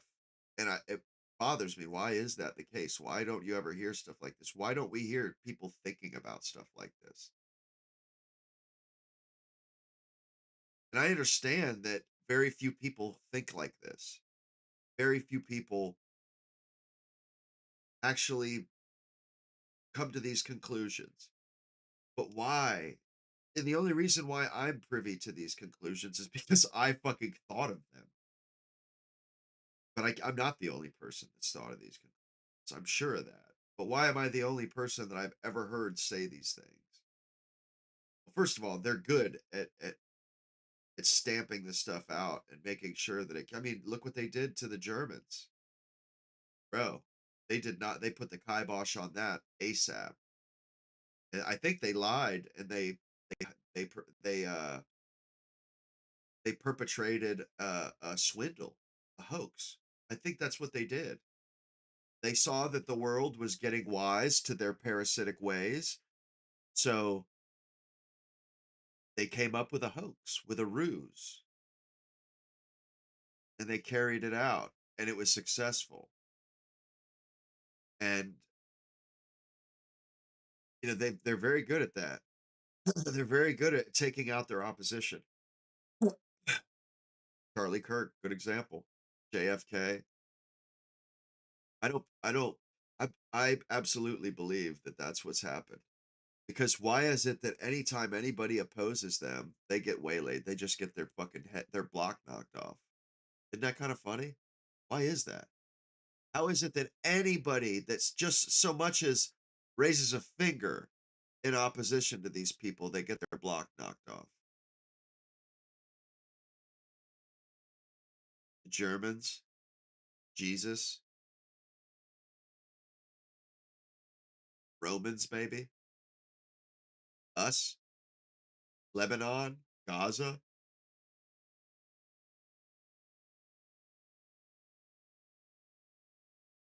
When is enough going to be enough?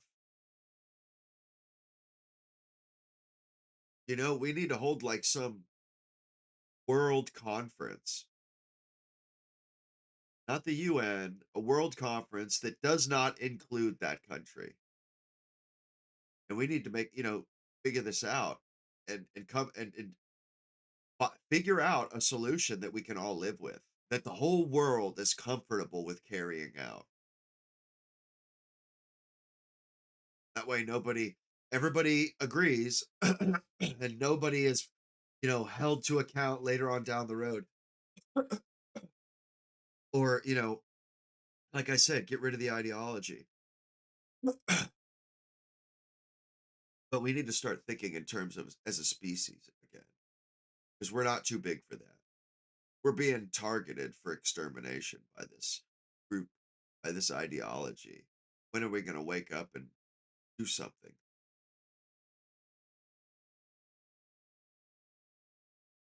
Yeah, that's a good point, Trina.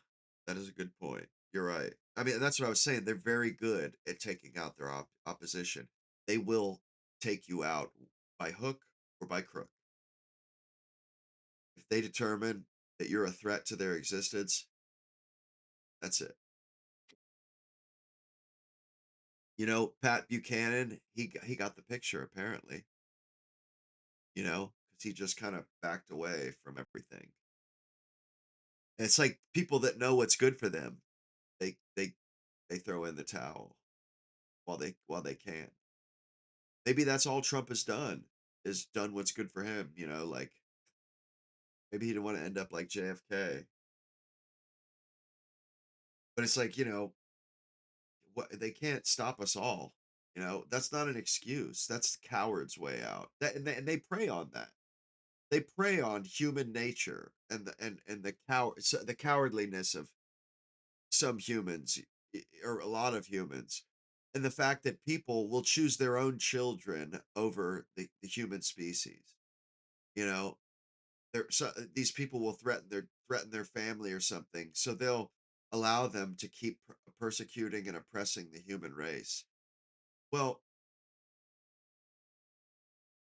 maybe this is bigger than anybody's family or anybody's loved ones or any one person or any 100 people, any million people, certainly any 9 million people. But this problem has got to be solved. It's got to be solved because it's only getting worse, man. This is worse than communism, dudes. I don't know if you guys have realized this lately either. You know, like we are the Soviet Union. We spent a whole century trying to avoid communism only to become communist. America is so communist. Just thinking about this today. Like, bro, we have produced the exact same fruit as the Soviet Union: censorship, lies. It's all lies, and it's all corrupt, crooked.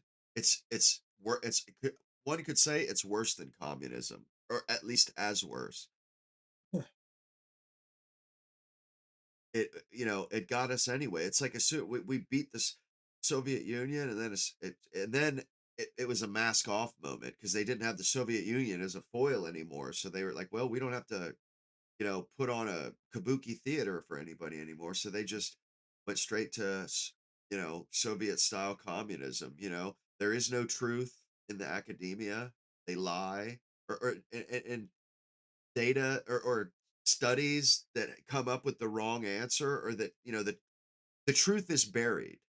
You remember the West? We were all about truth and science, and the truth shall set you free. That we were Christendom, Christianity. We were a Christian civilization. Not anymore. We're just straight up communist.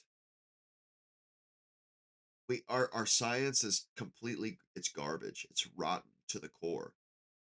To be honest, everything that has happened post 19th, all of the speech, all of the politics, all of the events, all of the laws, I think they need to be scrapped. I think we need to, like I said with the group of people, we need to the ideology.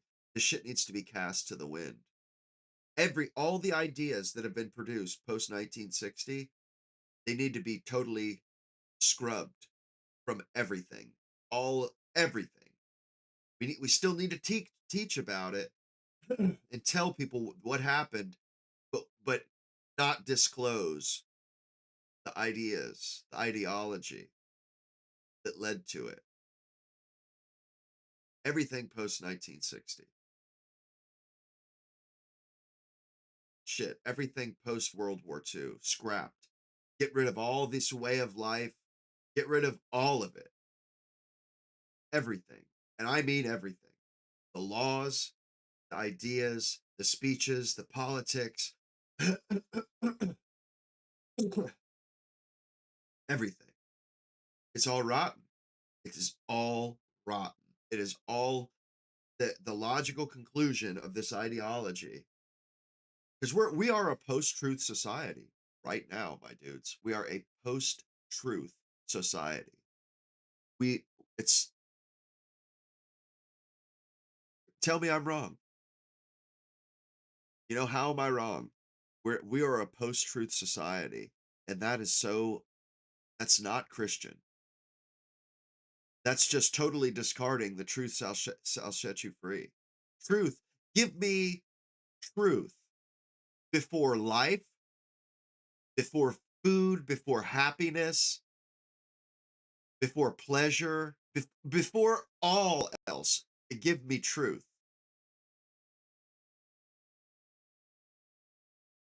You don't have truth, you don't have anything. You can't even figure out what the problems are. In our academia, it's verboten. Anything that says there's differences between men and women is verboten. You can't even say that, uh, that men are better leaders, or men do some things better than women. You can say women do some things better than men, but you can't say men do some things better than women. And that's what I'm saying. Like, you can't speak the truth. We're not allowed to speak the truth in America. It's got to go. It's not good. It's no good anymore. Got to scrap it. Go back to the chalkboard or the drawing board. It's done. It's no good. We got off track somewhere along the line. We lost focus. We stopped hitting the target. I don't think anybody would have thought could have guessed that this is where everything would lead. Even all the way up until World War II. But damn sure did, and it will just keep leading to that too, unless we get rid of the stupid ideas that people have, fucking Michel Foucault and postmodernism, because it's just led to post-truth. It's led to we're a godless society that lies. Everything is built on lies. That's why the Soviet Union fell, because it was all built on lies. Our entire society and culture is all built on lies. It has a foundation of lies. It's all been hollowed out, and a facade has been put up in front of it. But it's a totally a optical illusion. We're a post-truth communist society. We're not concerned with merit. We're not concerned with justice, or any of those godly and righteous concepts. No, we're concerned with equality of outcomes. not equality of opportunity, equality of outcomes. And there's only one way to ensure equal outcomes, and it's not by raising some people, people that are struggling or straggling or getting left behind. That's not how you ensure equal outcomes. We are worse than Rome, worse than the Babylon. We're worse than Germany. Uh, you know, in the middle of this 20th century, we're worse than all of these other civilizations. We've just done the evil shit bigger and better than ever all the other ones. That's it. I mean, until we get rid of these toxic ideas, they're like mind viruses, and they take over, and then they make life miserable. And there are good mind viruses like Christianity, but man, we've let some just run amok. And it's not righteous to allow these ideologies to kill and to cause misery and despair.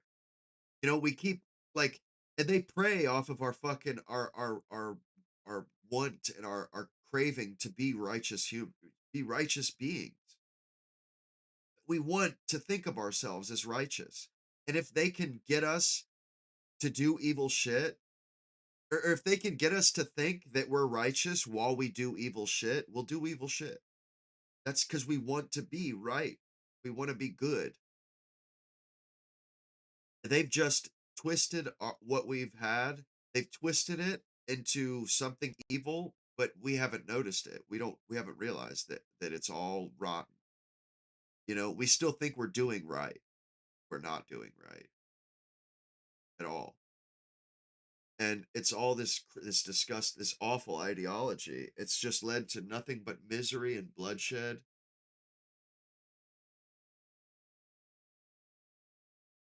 And I mean, I hope that we can wake up to this and fix it, because yeah, we're just gonna keep coming up with bad fruit, until we get rid of this shit.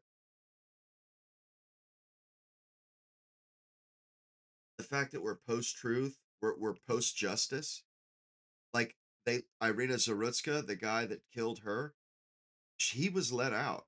That is because our society is not concerned with safety or order. It's concerned with righting historical wrongs. It's concerned with righting what it ideologically sees as an injustice. The fact that human beings are naturally flawed and naturally unequal, they they hate that. They hate God. They hate God so much. And this is all a war on God and a war on human flaws. That's all it is. They're butthurt that somebody is better looking than them, or is smarter than them, or has a better looking wife than they do, or better looking husband.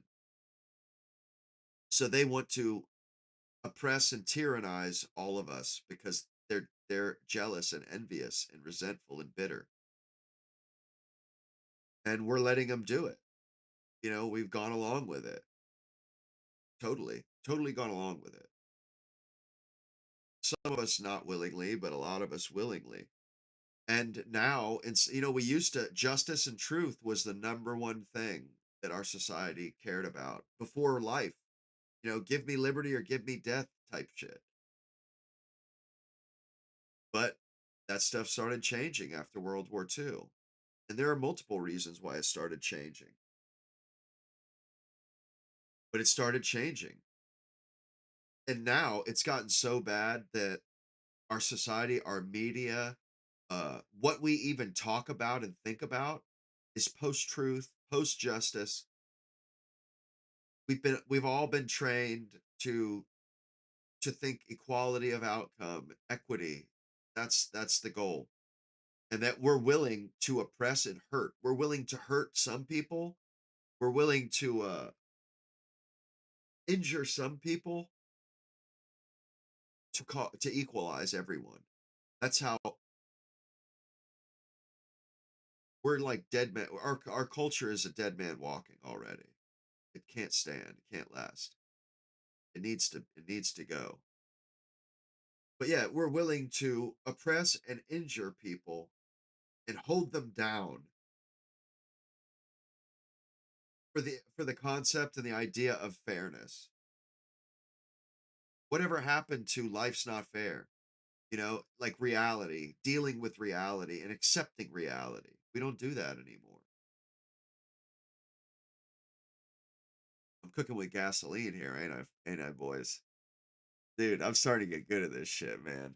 Like I really am starting to get good at this. Like the thinking, I'm starting to kind of come up with a process. I just wish that I had a better network for procuring content, like procuring topics and subjects and different uh examples to show you guys. That's what I'm missing.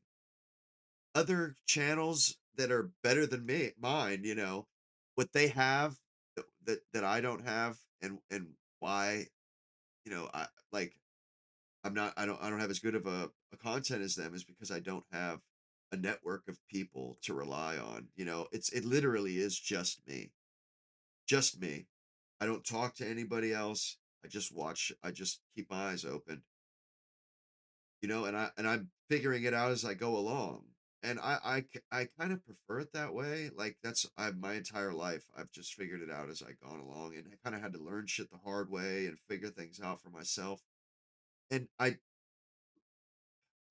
reason why I say I prefer it that way is because when you go to other humans to learn concepts and stuff, they teach you the right way to do stuff. And it's not really the right way. It's just the accepted way. The way that they think is right.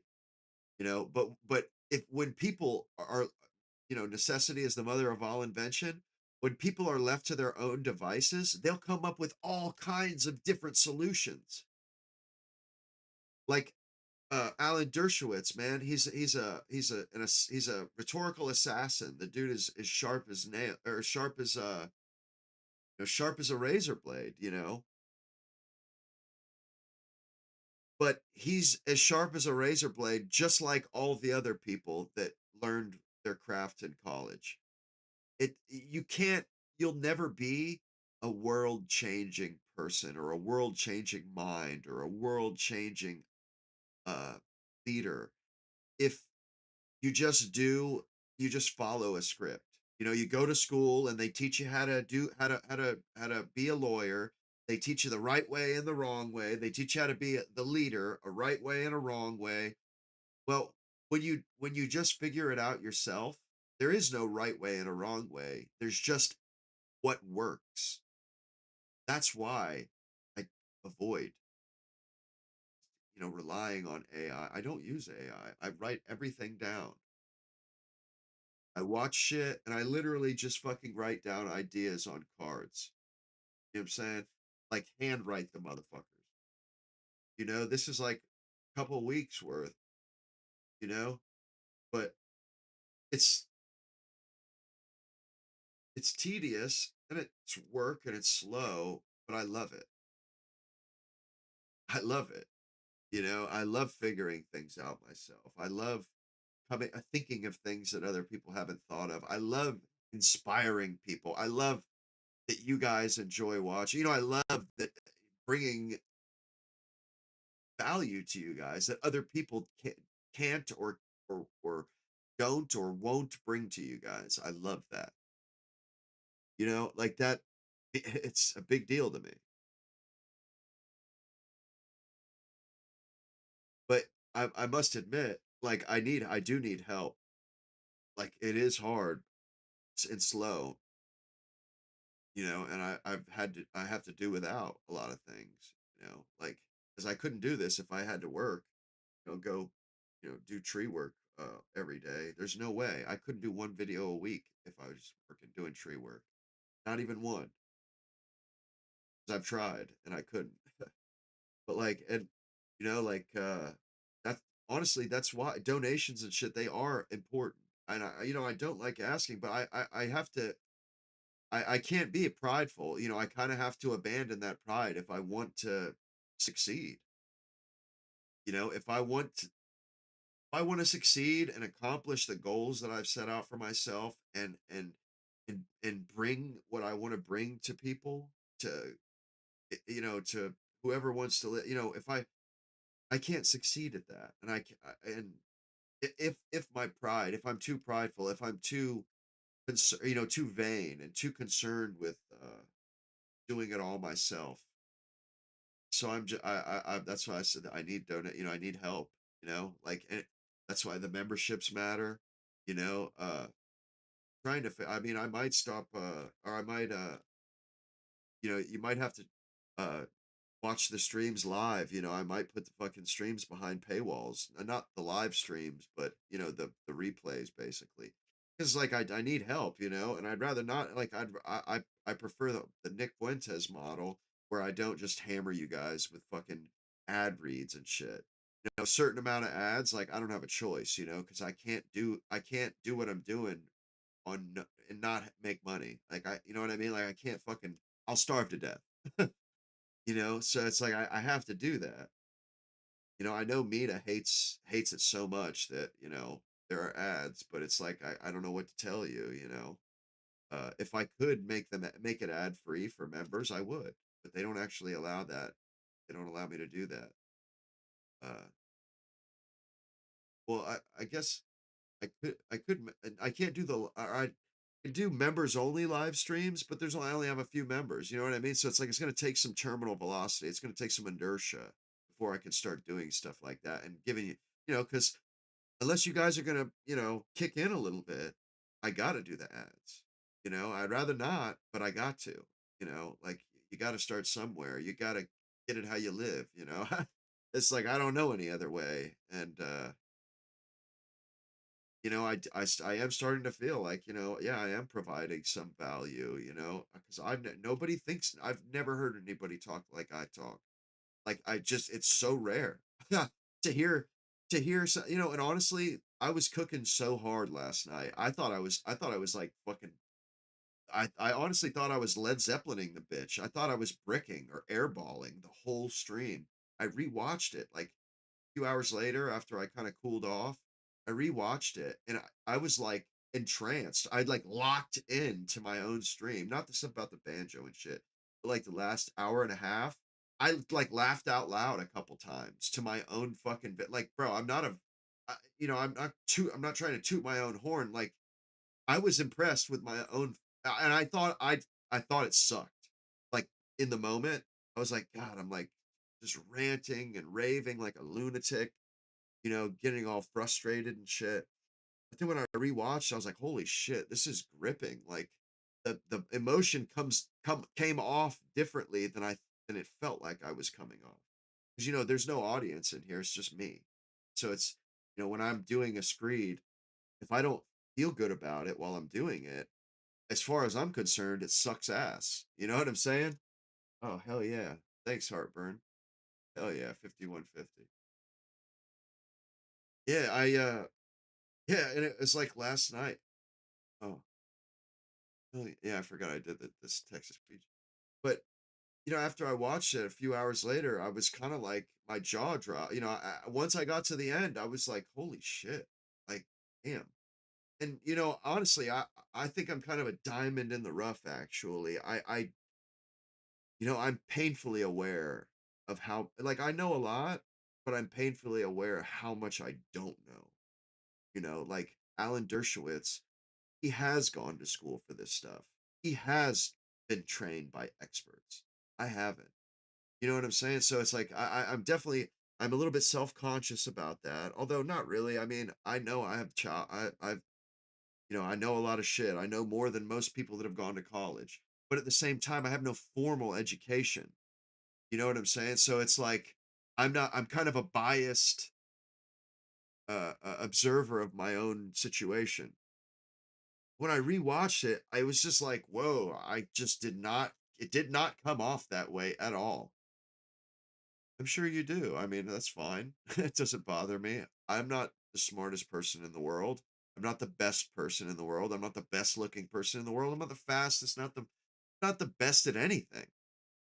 And I don't, never said I was, don't hope to be. But I do offer something of value to other people. You wouldn't be watching otherwise, Mina. So just go ahead and sit down, Stoop. You would not be watching if I didn't have something to offer, you know. But I don't have formal training, and I just kind of started to realize I need to humble myself, especially before my audience too. Like, I am I have no self or delusions of grandeur. I'm painfully aware of my own shortcomings, more so than you guys. Believe me, I have them, and I try to make that abundantly clear. Like when I talk about my life history, I've made my mistakes. But like, and I'm jealous of these other podcasts, because they have a whole team that, and even if they don't have a team that they pay, like, maybe they don't make enough to pay people, but they have other podcasters that they're in concert with, that they're in cahoots with, and they all gather, they put out their feelers into on the internet, and they gather evidence and they share it with each other. I have none of that at my disposal. That's why it's kind of it's not as consistent as I would like it to be. It's not as, and I guarantee you that's why Nick Fuentes hasn't been doing a show for the last 2 weeks. It's difficult. He is, I'm sure he has help now, but it's a lot. It's a lot. Even for a 2,000 subscriber or 1,900 subscriber channel, it's hard. It's a lot. Uh, and it requires performance. And I'm not trying to be like, oh, woe is me. I'm just saying that I need help. Like, seriously, not woe is me.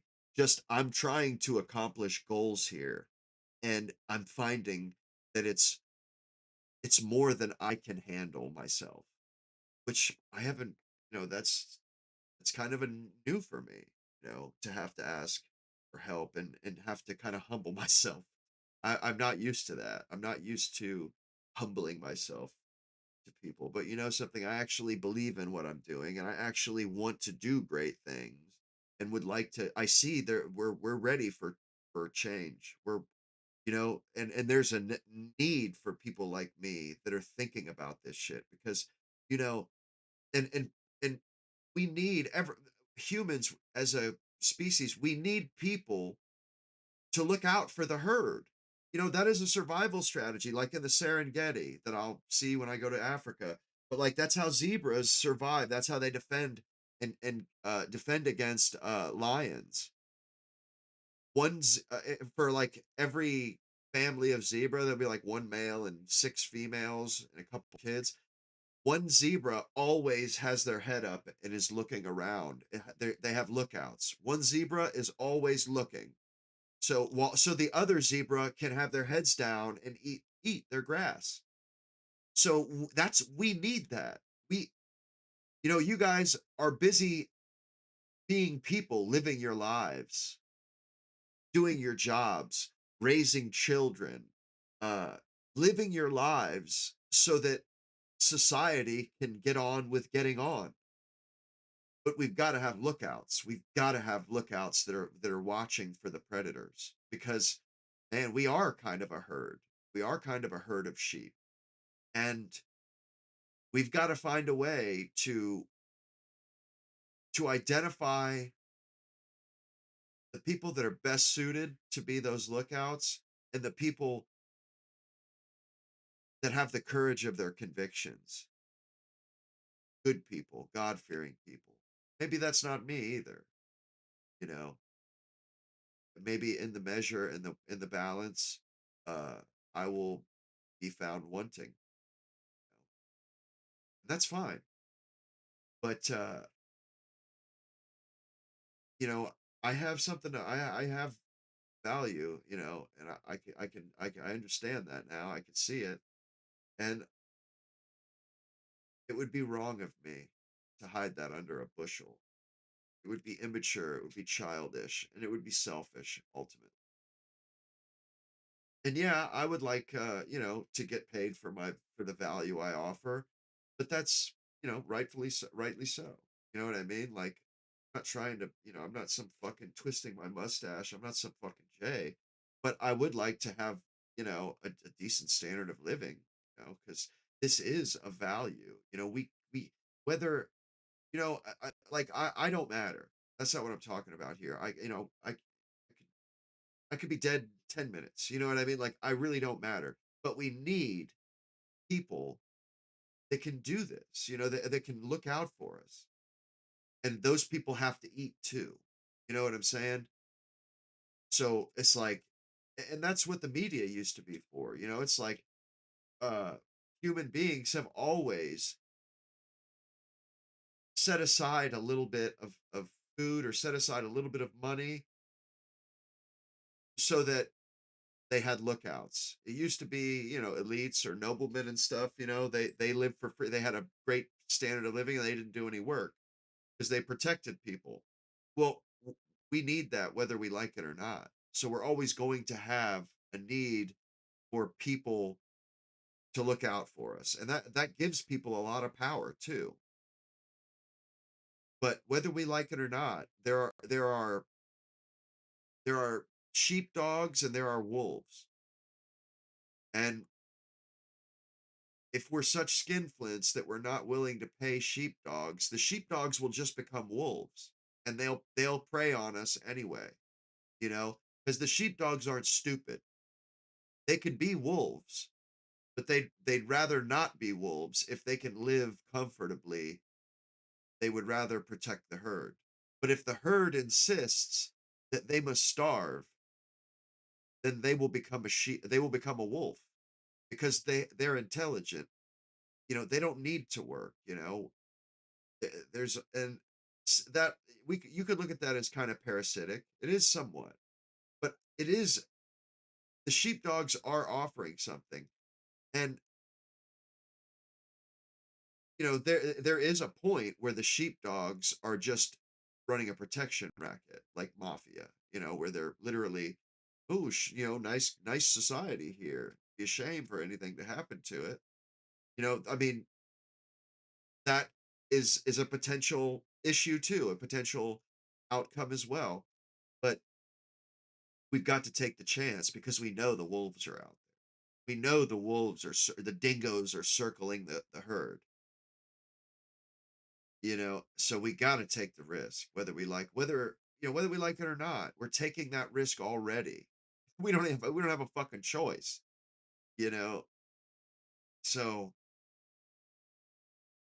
that's just me, rationalizing and reasoning things out using, just thinking about things and trying to understand them, trying to digest them, digest thoughts and ideas, concepts, so that you guys can understand them as well. You know, like when I was like, and I'm not saying like you guys aren't smart enough to come to these conclusions yourself, but you guys have lives. Like I kind of came to that conclusion. Like, wow, you can't have a job and know this much about what's going on in the world. It takes time. It takes a lot of sitting around, uh, unproductively thinking. Like unless you have a way to, feed yourself, you'll fucking starve to death. Like you got to work. So that's why I say that. I try to digest things down and give it to you guys bite sized or snack sized, modern parlance, so that you guys kind of get the gist of what's going on. And I am aware that you shouldn't trust me 100% either. You should do your own, show your work. Do your own due diligence and fact check me. And I try to and I'll probably start. Or I have channels that I watch and people that I listen to that there may only have 10,000 subscribers. Small channels like mine too that I listen to. I'll try to put those at you guys' disposal because I'm not trying to like hoard. Like no, I would rather. I I think I provide a value that nobody else can provide. That even if you had all the same information that I have, I think differently than everybody else, just like everybody thinks differently. But my own spin. I like to think that I have a certain style, a certain panache that you can't get anywhere else. So I would like to cut my teeth and make my bones on that. So I do intend on just kind of, kind of being open source, letting you guys see how the sausage is made, and just kind of hope that my own force of personality and charisma is, value, or has enough value. Hopefully it does, you know. But I value truth. I value justice very much so. And, you know, we just need the right leadership. We just need people that have the courage of their convictions. We're such great humans. We're such a great people, such a great culture. Been led astray, but we have the best and most elite human capital, like Nick says. We really do. I mean, you know, English or British stock, European stock, it's by far the best. And I don't want to see it perish from this earth. No, I really don't. I hold it very dearly.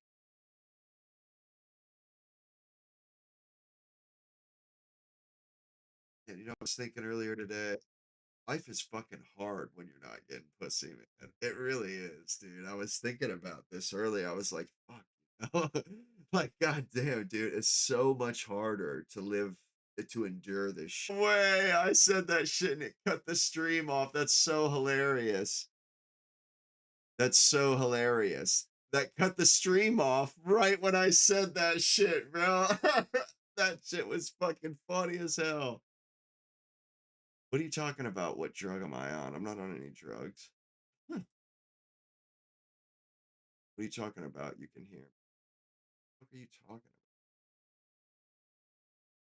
Yeah, yeah, it's just hard. And I think it's hard, like it's hard for women without man.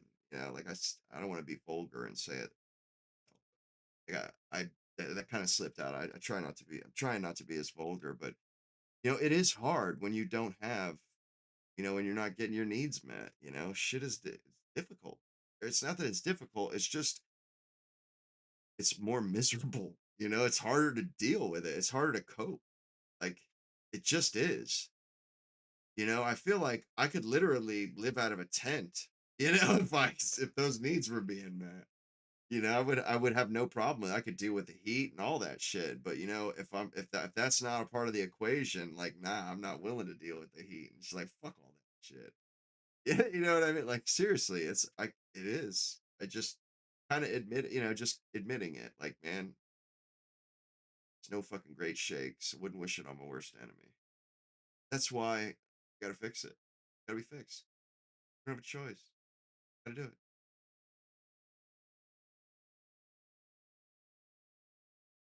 Can't have it. Can't have it. That just reminded me of Casino when they're talking. Or no, Goodfellas. It's like your fucking wife's over at my house commiserating and shit. I can't have it. Can't have it. Anyway, fellas, I hope you guys enjoyed the show. I did. Um, I will catch up with you guys tomorrow. See you in the next one, gentlemen.